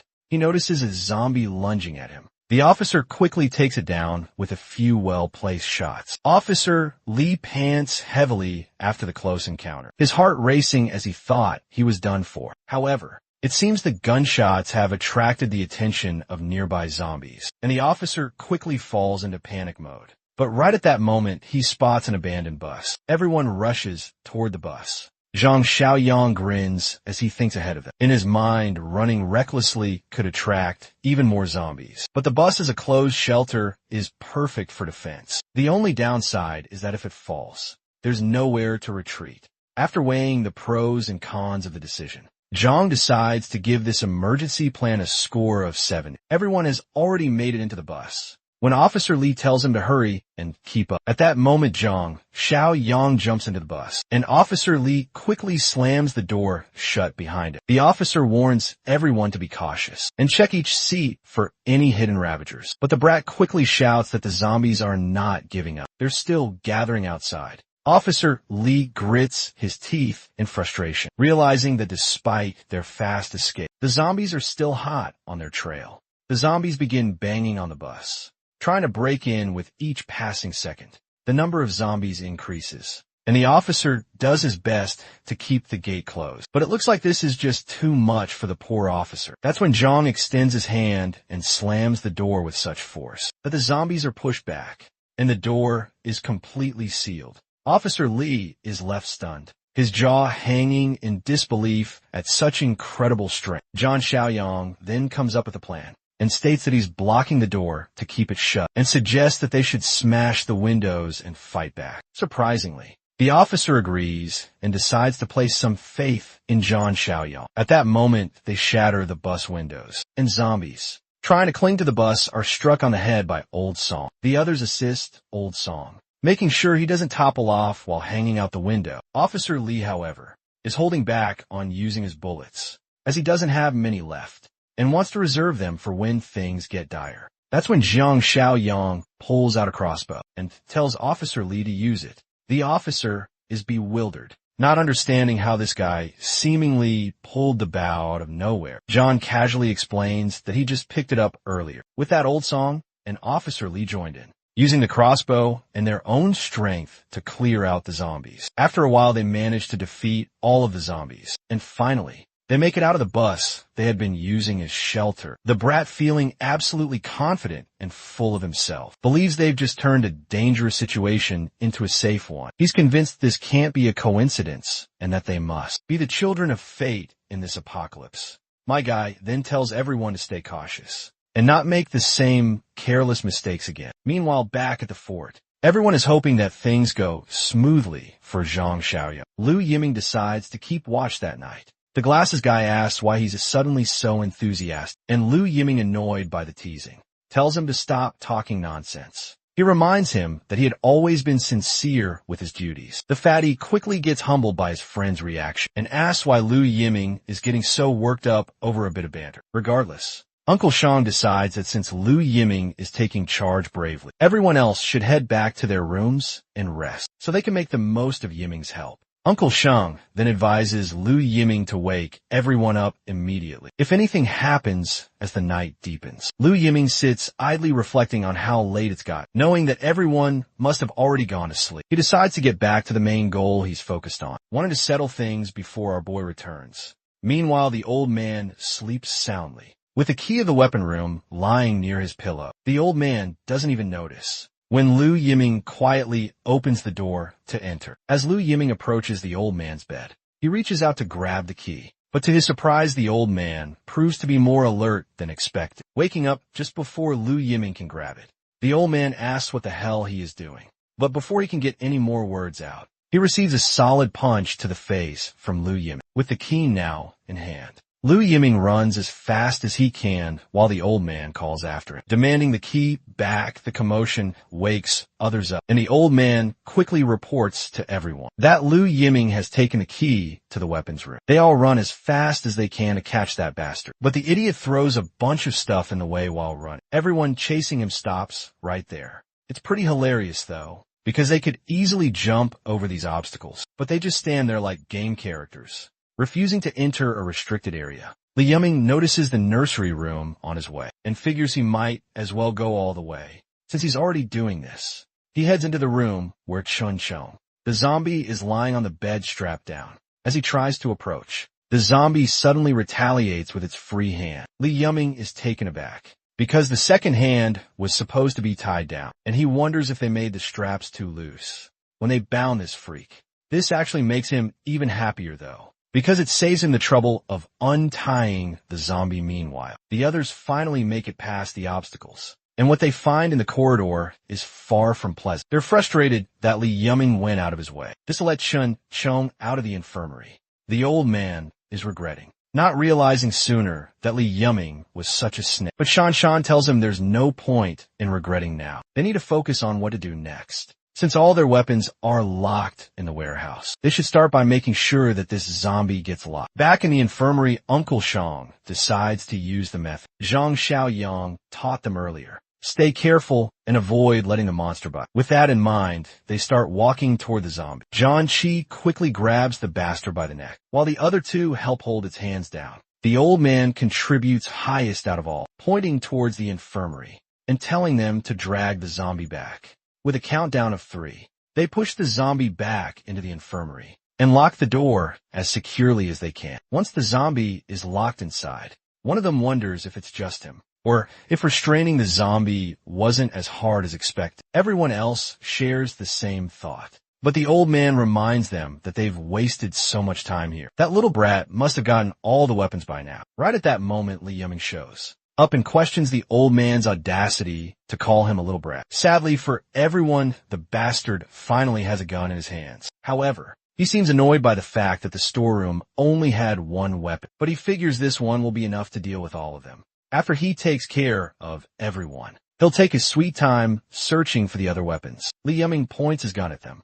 ordering them to move back into the room. Jiang Qi tries to reason with the bastard, reminding him that it was Jiang Xiaoyang who saved everyone and gave them a chance to live. But Li Yuming reminds them that our boy always acts high and mighty. Saving their lives doesn't mean they have to serve him like slaves for the rest of their days. The old man also calls this bastard an ungrateful sucker. Meanwhile, inside the infirmary, Chun Chung seems to have his own plans, and it looks like he's about to intervene in the heated argument. But before anything can happen, the scene transitions to Rong Xiong Garden, where Officer Lee is giving precise directions to our boy, telling him how to reach Jinyu Mansion. He warns that the layout of the residential area is complicated, making it easy for zombies to hide, so he needs to be extra careful. Officer Lee tells Jiang Xiaoyong that once he finds the people he's looking for, he should return to Rongxiang Garden to meet everyone. He advises Jiang to take the side gate of the community, not the main gate for safety. Jiang thanks him and says he'll keep that in mind. As he begins walking his way towards his next destination, Old Song suggests helping him out, since he helped them fend off those zombies and save their lives. But Officer Lee reminds him that they have no idea what the situation is like inside Jinyu Mansion. If they accidentally walk into a horde of zombies, everyone will be dead in no time. Zero Song asks why they're letting Zhang walk into what seems like certain death. Officer Lee replies that he's already warned Zhang as much as he could, so all he can do now is feel pity for him. He adds, though, that they shouldn't overlook the skills Zhang has. He's clearly capable. Meanwhile, outside the area is crawling with zombies, and inside the goons who are taking Zhang Shang's family hostage are getting annoyed to see that Zhang Shang has not come back. The other thug doesn't care and says he's held his frustration in long enough. So tonight, he's letting it all out on his wife. Otherwise, he won't be able to sleep. Seems like these idiots are just waiting for a dead man to return. One of them, though, seems smart enough to realize that Zhang might be dead since he went out alone. The other disgusting thug adds that when they clap her, they'll make sure to tie her up so she won't have a chance to kill herself. They have no idea when things might go south, so they decide to make the most of the time they have left. Meanwhile, the lady trembles hearing the goons plotting against her. Ponytail finally gives his friends the green light to go, but he tells them to be careful and not let anything happen to the woman, especially not while doing anything naughty. Suddenly, Ponytail notices something unusual outside. As we peek outside, we see that all the zombies have mysteriously dropped dead. While this reason may be unknown to that bastard, we know exactly what's going on. Ponytail decides to take a look outside, wondering if it could be a rescue team. But before he can go any further, his life chapter ends right there. As he steps outside, he's met with a dagger slash that cuts his throat clean off, and his head rolls over the ground. Meanwhile, the other thugs in the room are ready to claim their prize. They look absolutely thrilled and aroused. As they start undoing their belts, they yank her son away from her and slap her hard across the face for yelling. They throw the kid aside, but the little brat has some courage and is willing to fight with everything he's got. However, they kick him out, not wanting any more trouble, and slam the door shut behind him, leaving the poor kid outside at that moment. The headless body of Ponytail collapses to the ground, leaving the kid frozen in shock. But what stuns him even more is the silhouette standing over the doorway. But there is nothing to fear about because it's our boy, Zhang Xiaoyong. Zhang looks at the kid and asks if Zhang Xingjie is his father. The boy stutters for a moment before managing to respond. Meanwhile, inside the room, the thugs have already started tearing the woman's clothes as she struggles to cover her up. One of them, cocky and smug, slaps her hard across the face, demanding her to scream out loud as they harass her. But the woman stays silent, as she does not want her son to hear her suffer. Eventually, the thug just decides to go over her and then let his other buddies have their turns. But before he could do anything, the door slams open. One of the thugs thinks it must be the brat who kicked the door open. But before he can react, his head is cleanly sliced off and he goes silent instantly. His friend, clueless about what just happened, asks why he's standing there like a fool and tells him to just kick the brat out. But what his friend doesn't know is that the guy has already lost his head and promptly collapses to the ground. The others are completely confused, not understanding what's going on. At that moment, Zhang Xiaoyong grabs one of them and slams him hard against the wall. The thug who had been happily undoing his belt stutters, asking Zhang's identity, but Zhang doesn't bother with an answer. Instead, he delivers a solid kick to the thug's face, knocking him out cold and finishing him for good. The scene transitions back to the fort, where Li Yuming is holding his gun against everyone. He tells them one last time to move, or he will shoot. The old man tells the others to just do as this bastard says, and move to the room. However, Shan decides against this idea. The old man, though, insists she follow his orders since Li Yuming has the gun, but reassures her that he'll think of something later. Li Yuming just smirks disgustingly and reminds them that there's nothing to figure out. He threatens them, saying they haven't seen his ruthlessness and decisiveness yet, and that he will definitely establish his dominance. He decides to take the old man down first, since he's the one yapping the most. The other two, standing behind the old man, try to talk him out of it, but just as they're speaking, they hear a sound suddenly. The lock on the infirmary door begins to move, and with a loud swing the door opens. To everyone's shock, it's Chun-Chung who had somehow used the key to free itself. They find it ridiculous that Chun-Chung managed to unlock the door himself in his berserk state. It's clear that Chun-Chung has a bone to pick with Lu Ming, and he locks his deadly glare onto the bastard. Lu Ming quickly points his gun, determined not to let a monster who can open gates that will live. He pulls the trigger, but to his despair, the gun jams, and he realizes he's about to get screwed. Before he can react, the monster lunges at him, tearing him apart and killing the bastard, who's kept everyone on edge for the past few chapters. Not only does Chun-Chung take out Li Yuming, but he also drags his lifeless body toward the infirmary. No one knows what's happening, and all they can do is watch in complete disbelief. Chun-Chung, on the other hand, grabs the key to the infirmary door, tosses it aside, and he locks himself in, leaving everyone standing there bewildered. Meanwhile, Zhang Xiaoyang is done taking down the thugs and finally frees the wife. He then calls the kid over to him, but the protective mother holds her son close, asking Zhang what he plans to do with him. Zhang doesn't bother explaining and simply tells the kid to come over. The kid finally decides to trust him, assuring his mother it'll be all right. When he reaches Zhang, our boy hands him a dagger and tells him to kill these bastards. The thugs quickly realize what is coming for them next, so they start begging for their lives. Even the mother tries to protest, saying he's just a child, but Zhang states that he's no longer just a kid, and that everything changes from this moment. He tells the kid that from now on, he's the one responsible for protecting his mother, so he needs to gather his courage and eliminate the monsters who hurt her. The disgusting smirks of those thugs flash in the boy's mind. Fueled by all his anger and courage, he charges at the bastards, and in the end, he takes them down, finally avenging his mother's suffering. The mother looks horrified as she watches her son, while the kid himself is consumed with anger. He knows that even after killing these bastards, his father isn't coming back. In a moment of grief and frustration, he asks Zhang if his father is pushing up daisies now. Sadly, Zhang responds with a somber yes. The boy, unable to handle the weight of it all,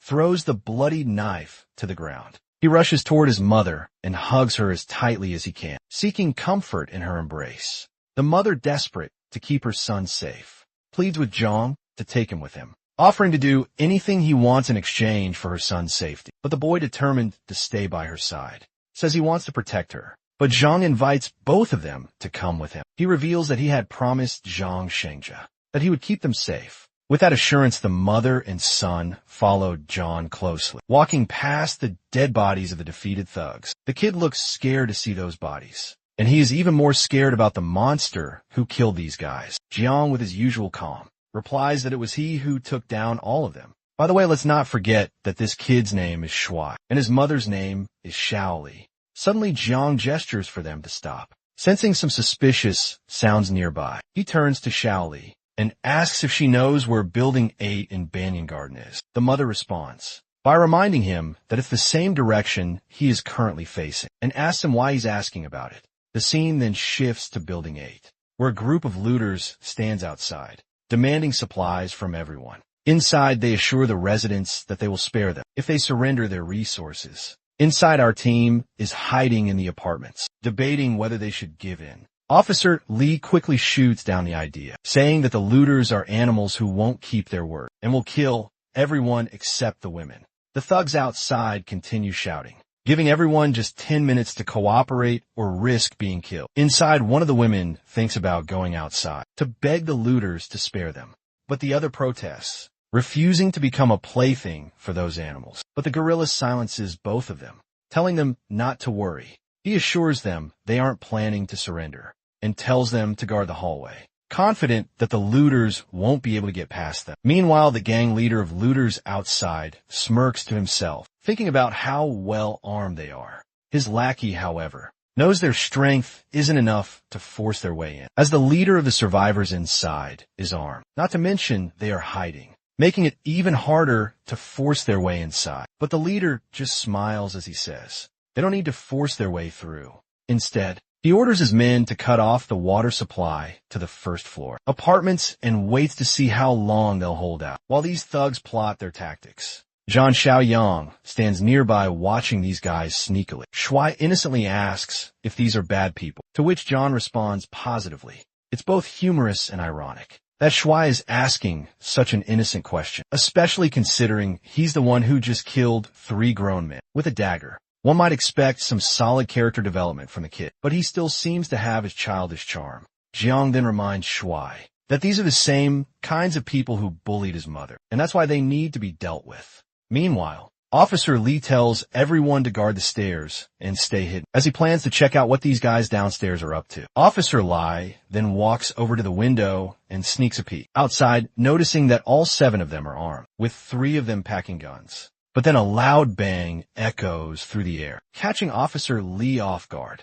The rest of the group is just as confused, not knowing what's going on. As we know, though, these guys are getting ripped apart by bullets from Zhang Xiaoyang, and one of their men goes down. The others are left clueless about who just took them out. That's when Officer Li spots Zhang Xiaoyang, gun in hand, making his way forward. My guy starts doing open fire, and one of the goons takes a direct headshot. When they spot him standing in the middle of their ring, they start shooting back with their pistols. But John just keeps walking forward, unfazed, as not a single bullet even comes close to grazing him. This only makes him smirk at the sight of these amateurs. He raises his gun, aiming at the boss of the lackeys hiding behind the concrete block, but his bullets hit the block instead. The frustrated boss shouts at his lackeys, telling them to start firing while our boy is busy shooting it. The lackey eventually stands up straight, fully determined to take John down himself. But John quickly shifts his aim, pointing the barrel of his gun directly at the guy, and with 1 or few bullets,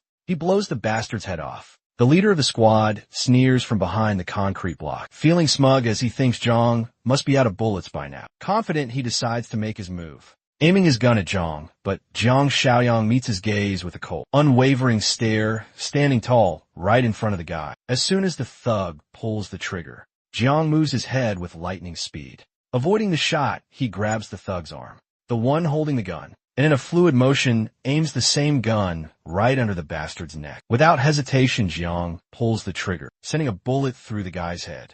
And just like that, the entire squad of criminals has been taken care of. Jiang then rummages through the leader's dead body, searching for anything useful. After that, he makes his way into the building, only to find that there are still some goons left from the squad.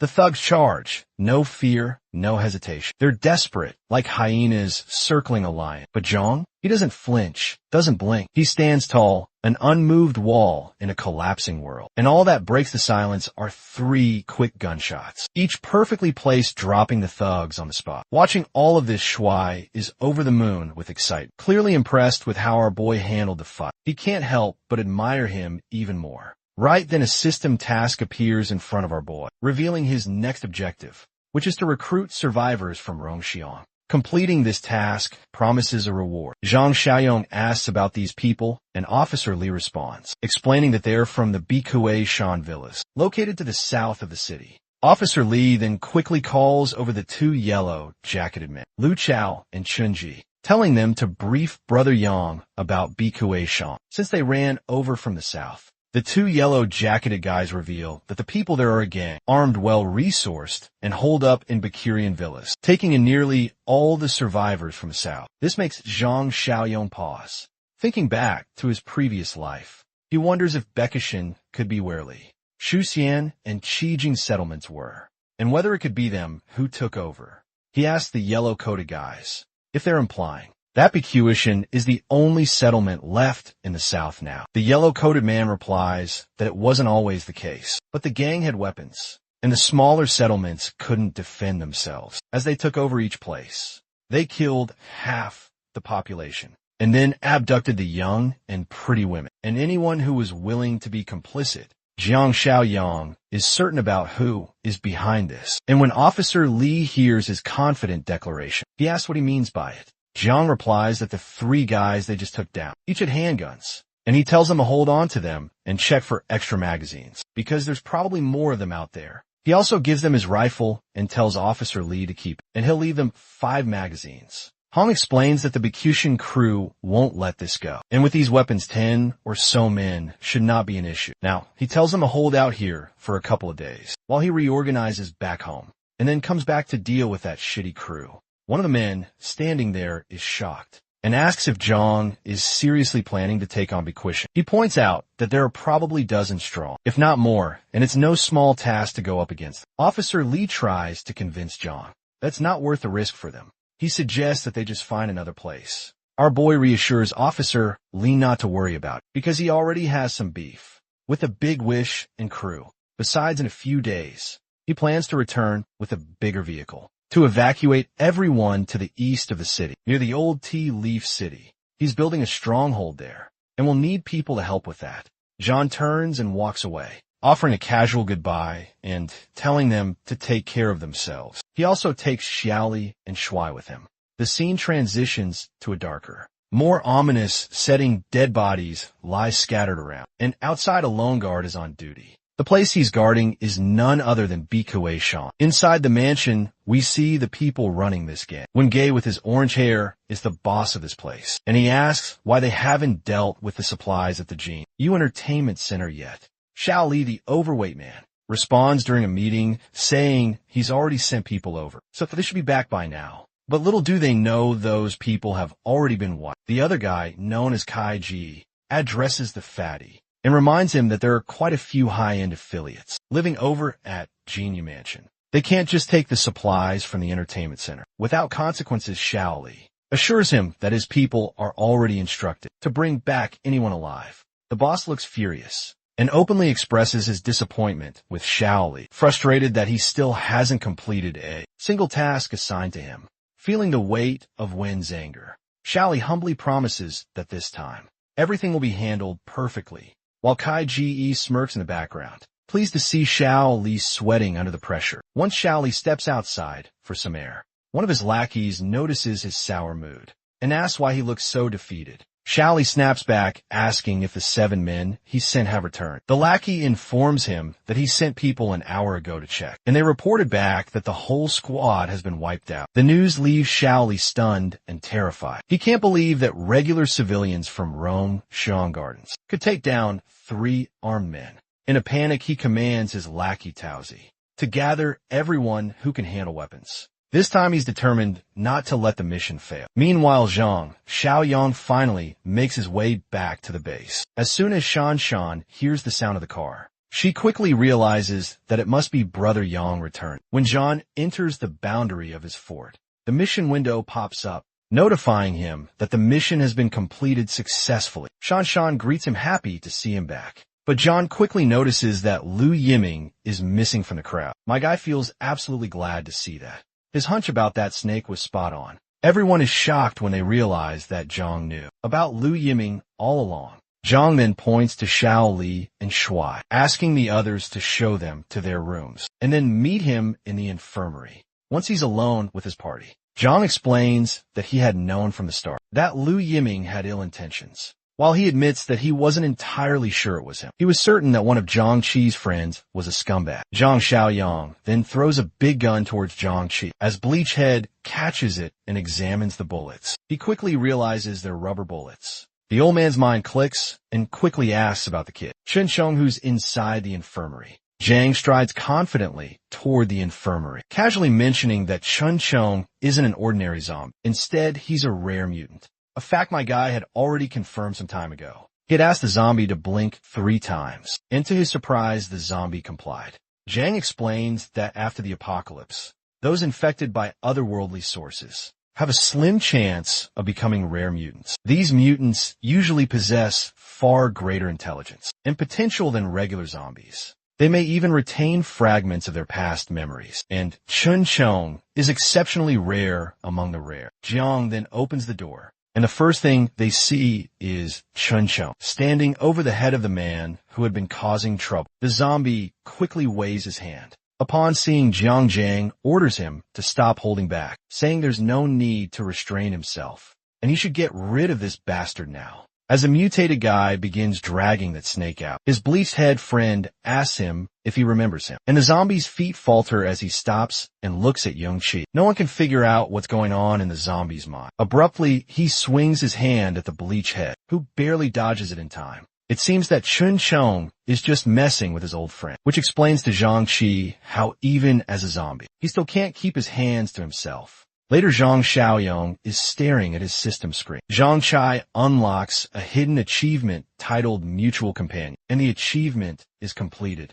adding system points to Zhang's total. Jiang is surprised to see that he's unlocked a hidden achievement, a nice little bonus curious. He decides to check if the shop has anything new. Upon looking, he notices a level 2 box labeled high-tech supply box, something he's never seen before. However, it's expensive, and Zhang hesitates to spend his hard-earned 50 points on it. Instead, he opts to open the remaining 2 boxes first, figuring they won't take up space anymore. As he opens both of them, he receives 2 unexpected items. The Lifesaver supply box grants him an interdimensional infection blocker, which offers a chance to block otherworldly infections, but can't reverse mutations that are already complete. The armed deterrent supply box surprises him even more, as it contains a Barrett M82, a powerful sniper rifle along with a bundle of bullets. Jiang is amazed at his crazy luck. Not only does he receive a game-changing weapon from a level 1 box, but the infection blocker is a real deal breaker. The idea that it could potentially stop someone from fully turning into a zombie excites him. This stroke of fortune fills him with confidence, making him even more eager to open the level 2 box. He can barely contain his excitement,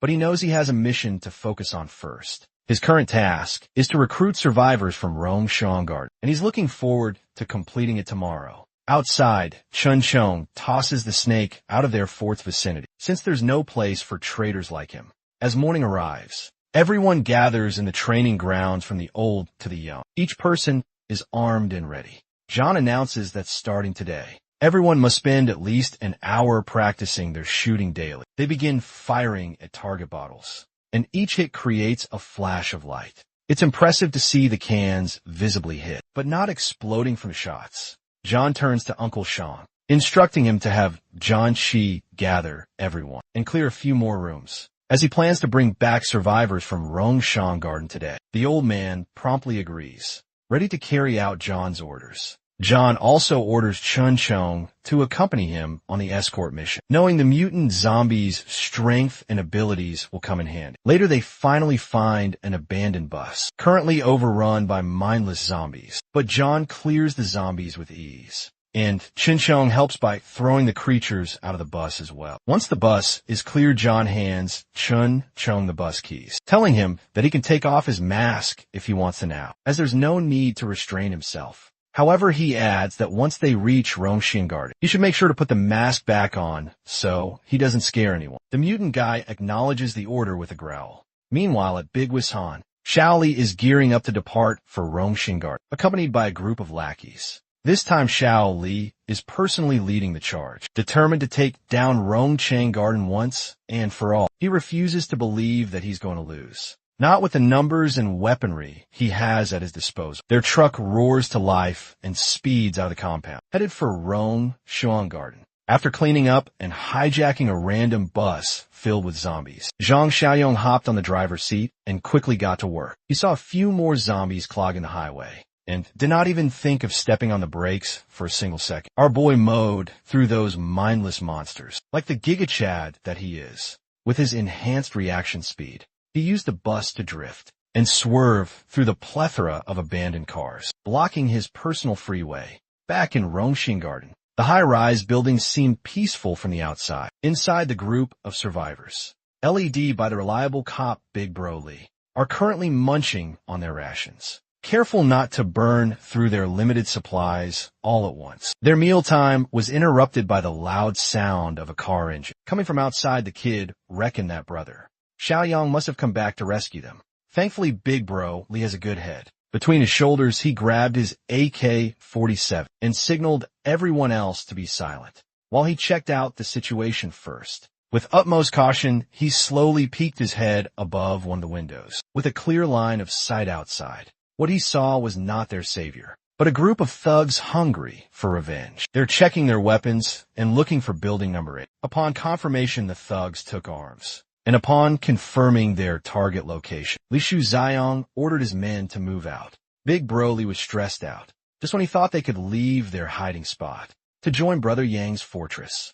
The bastard from Bitchway Mountain showed up. Old Song raised his pilfered pistol, ready to face the scumbags who just can't learn their lesson. Now that they have a few guns distributed among the group, the survivors have gained quite a bit of confidence. Big Bro Lee yelled at the fake tough civilians to not get cocky. Right outside is a whole battalion that outnumbers and outguns them by a mile. He reminded everyone to stick to the plan, and as he headed to the rooftop, he set up an ambush outside. The Beachway Mountain Battalion gauged if they had reached the optimal distance to terrify. The survivors holed up in the building. LED by Li Shuxiang, they collectively raised their scoped weapons, carefully aiming at the numerous windows of building number 8. Old Song peeked through the window and immediately screamed at everyone inside to be careful and take cover. The silent morning was interrupted by the sound of automatic weapons, firing wildly into the high-rise. Every window within range was shattered, pushing Old Song back deeper. After the first wave of warning shots, Shu Xiang ordered one of his lackeys to hand over the megaphone. While he negotiates a deal, the others must keep aiming and wrecking the windows, with the intent of shooting anyone who dares to show their face. Shu Xiang arrogantly spoke to the mic, demanding the attention of the survivors hiding inside, before he could put another threat or another word in. The lackey right beside him got his skull pierced, and his brain scrambled by a bullet. The thugs froze in fear. They were not expecting to be targeted by hidden snipers at all. The next thing you know, another bastard fell to his ass, after receiving a clean shot to the leg. Up on building number 8's rooftop, the muzzle of the AK-47 spreads the smell of gunpowder in the air, while the thugs scramble to find cover. Big Bro Lee is posted up in an optimal spot, with a clear vision of the enemies.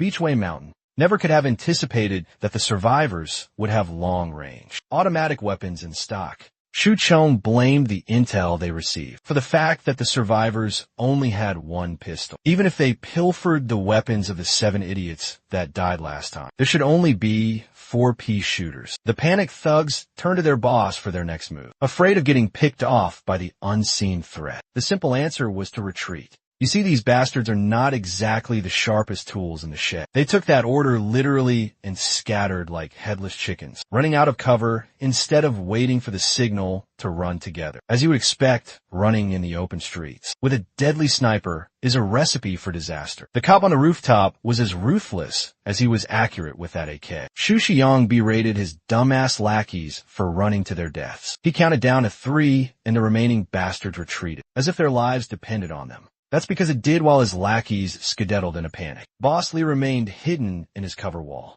It did not take the sniper on the roof to adjust his aim and kill off the retreating thugs, one by one, racking up headshots and body shots one after another. From the beginning, Boss Lee's strategy was to use his men as fodder until the sniper ran out of ammo, so he could safely run back to his car. A certified scumbag move, as he expected. The sniper had run out of ammo and had to reload with a fresh clip. For a bit, Shu Xiang's fat ass managed to reach the car safely. From a whole battalion, they're down to just 4 people. And unfortunately for the last one, that lagged a few seconds behind. Li Shuxiang is in the driver's seat, and he cannot be bothered to risk getting domed while waiting for another expendable unit. Catboy got his brain pierced by the high-caliber bullet, and it was lights out. The other 2 that were fortunate enough to hop into the cargo bay lowered themselves afraid to suffer the same fate that everyone else in their group went through. Back on the main road, Zhang Xiaoyong's magic school bus is still blazing through the clogged freeway, like he was playing Mario Kart. Our boy was as cool as a cucumber, while he navigated his way back to rescue the survivors, given that the roads are pretty much abandoned at this point. Seeing another car speeding up in the opposite direction was quite a surprise, even though he could have. Xiaoyan chose not to meddle or chase. He is focused on the mission at hand, currently obtaining points, is of paramount importance to him. After a few minutes of smooth cruise control, he arrived at the front of building number 8. Chun Chong, the friendly zombie, and Xiaoyang got out of the bus and immediately saw the aftermath of the shootout. The young man was impressed to see that the rifle he left behind came in handy. He also connected the dots that the car he just saw must have belonged to the fleeing raiders. Chun Chong looked at the fresh and bullet hole-ridden human corpses scattered on the ground and started salivating while growling like an animal. Xiaoyang smiled and asked his zombie pal if he was hungry. He gave Chun Chong the green light to go crazy on the fresh carcasses. It's better that he gets the human meat feast instead of leaving it for the mindless zombies around the area. As soon as he heard that he was free to stuff his jaws with sustenance, Chun Chong smiled like a fucked-up looking kid in a candy store. Xiaoyang lets this boy run free as long as he meets him under Building 8. After the feast, Chun Chong did not waste a second and bit on the sinewy neck, meat of the nearest dead thug. He savored the taste of blood and flesh touching his tongue. As soon as he swallowed, an invigorating feeling spread across his body. Meanwhile, Jiang Xiaoyang strolled through the bloody battlefield as if he were taking a leisurely walk in the park. Based on the efficient method the thugs were dealt with, he was impressed with how decisively Hong Li was when it comes to killing. The kid poked his head above the broken windows upon hearing footsteps, and he immediately lit up upon seeing Xiaoyang, upon confirmation that it was their savior. The rest of the survivors showed themselves and enthusiastically beckoned him to come closer. With a super cop in the front, the survivors packed up and met the young man downstairs. Big Bro Lee formally thanked Xiaoyang for lending him the Counter-Strike weapon that saved everyone's asses. As it turns out, before this dude retired, he was an expert marksman. Their happy reunion was interrupted by a loud, guttural roar reverberating from afar. It was followed by the sound of steady footsteps. The survivors were frozen in terror as soon as they saw what was inching closer to them. It's our favorite badass zombie. Chun Chong limping over with a strange look on his face. Big Bro Lee was the fastest one to react. He grabbed the trusty AK-47 and quickly aimed at the approaching zombie. Xiaoyang calmly held down the rifle and told the survivors to relax, since this guy was one of them.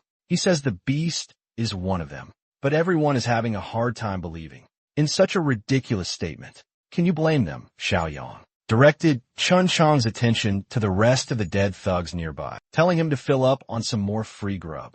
Big Bro Lee was amazed and terrified. He asked if Xiaoyang has the ability to talk to zombies, or anything of the sort. The young man asserted that Chun Chong was not an ordinary zombie. It's a complicated matter, so he urged everyone to get on the bus first, and promised to explain everything to them on the way. As they walked to the bus, Xiaoyang reminded his zombie buddy to eat quickly and come back to the bus as soon as he was done. Chun Chong gave the okay gesture, as if he couldn't be bothered to stop his gory chomping. After putting every dead Beachway Mountain thug into his stomach, Chun Chong fished out his muzzle and put it back on. The survivors could not take their eyes off the bizarre scene ahead. The kid could not even fathom how one of these mindless berserkers would even have the lucidity to put a muzzle over their mouths. On their own, Xiaoyang warned the kid not to let Chun Chong hear him call the specialized mask a muzzle if he didn't want to get hit. Loki the kid is starting to find a mutated zombie cool. After his one-man feast,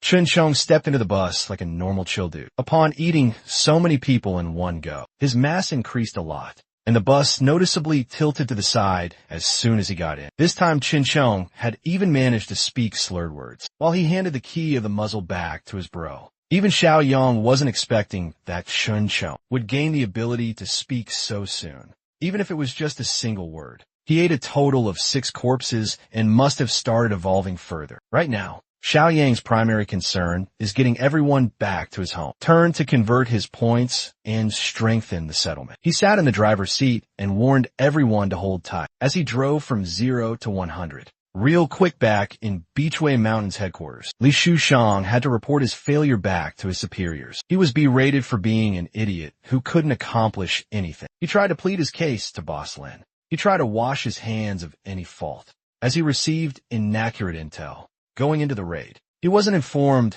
that the survivors had automatic rifles at all. Boss Lin refused to believe his excuse. Logically speaking, it's hard to believe that a small-town cop would be in possession of an automatic rifle. In this country, the big boss was offended. thinking that Shu Xiaoyong would cook up such a stupid lie. But he stood his ground and asked if they could send someone to check the battlefield to see if he was lying or not. The right-hand man of the boss had enough of his bullshit and kicked the bastard down to the ground. That's Li Shu Ziyong's cue to get the hell out of the room. Mr. Right Hand has been starting to get sick of Shu Xiong's idiocy and uselessness for a while now. Since the fool cost them heavy losses in manpower, they could always just nip the problem directly from the source and kill the bastard another Beachway mountain executive. Boss Shu called out the right-hand man's real reason for resenting Li Shu Xiong. This perv right here has been eyeing Shu Xiong's girl for a while now. The pervy fox proposed that they share the bastard's girl amongst themselves, to think of her as shared property. Boss Lin smiled. He seemed on board with that idea, but insisted that they do not have to rush. They have to find the perfect opportunity first. Unbeknownst to the corrupt thugs, Li Shu Xiong never left. He was just listening in to their disgusting conversation. From the entrance, he gritted his teeth in anger. Bro really needs to snake his way out of this one. A few hours later, he went back to his lavish house and threw a childish tantrum. Out of frustration for his own incompetence, he wrecked his own place like a dumbass. His girl came out to check on him, trying to console the fat bastard. Li Shu Qiong simply told her to start packing, as they have to leave this place as soon as they can. She asked where they would go, and he couldn't give a straight answer. The only thing certain is that this place won't be safe anymore, and they need to plan ahead. Boss Li called his assistant Qingzi, and the loyal lackey ran in like a good boy. He ordered Qingzi to gather all their remaining men, as they prepared to depart at midnight. His girl could sense that something was obviously wrong, and she did not like it at all. Anyways, back to the people that actually mattered. Xiaoyong pulled up to his compound, parking the big bus into one of their many indoor parking areas. The survivors from building number 8 hopped out of the vehicle and marveled at the sheer scale of Xiaoyang's doomsday fortress. With them safe and sound, the survivor recruitment mission has been completed. He was tasked to rescue 5 of them, but he managed to bring back 8. Apart from a 25-point reward, he was given another 5 points as bonus. Pushing his total to 66, Xiaoyong turned to his zombie buddy and informed him that tomorrow night they were going on a 2-man mission to the southern district. Big Bro Li overheard the human zombie conversation and curiously asked what was in the southern district. The young man simply told him that he had to go take care of some unresolved cross-time grudges with the people at Bichui Mountain Villa. By nightfall, Xiaoyong locked himself in his room while eyeing the level 2 high-tech supply crate, worth 50 points, which he now has enough points to purchase. Without hesitation, he clicked the item's logo, excited to find out what was inside his first level 2 crate. Upon redeeming it successfully, his current points plummeted down to 16. A bright light swirled around his body.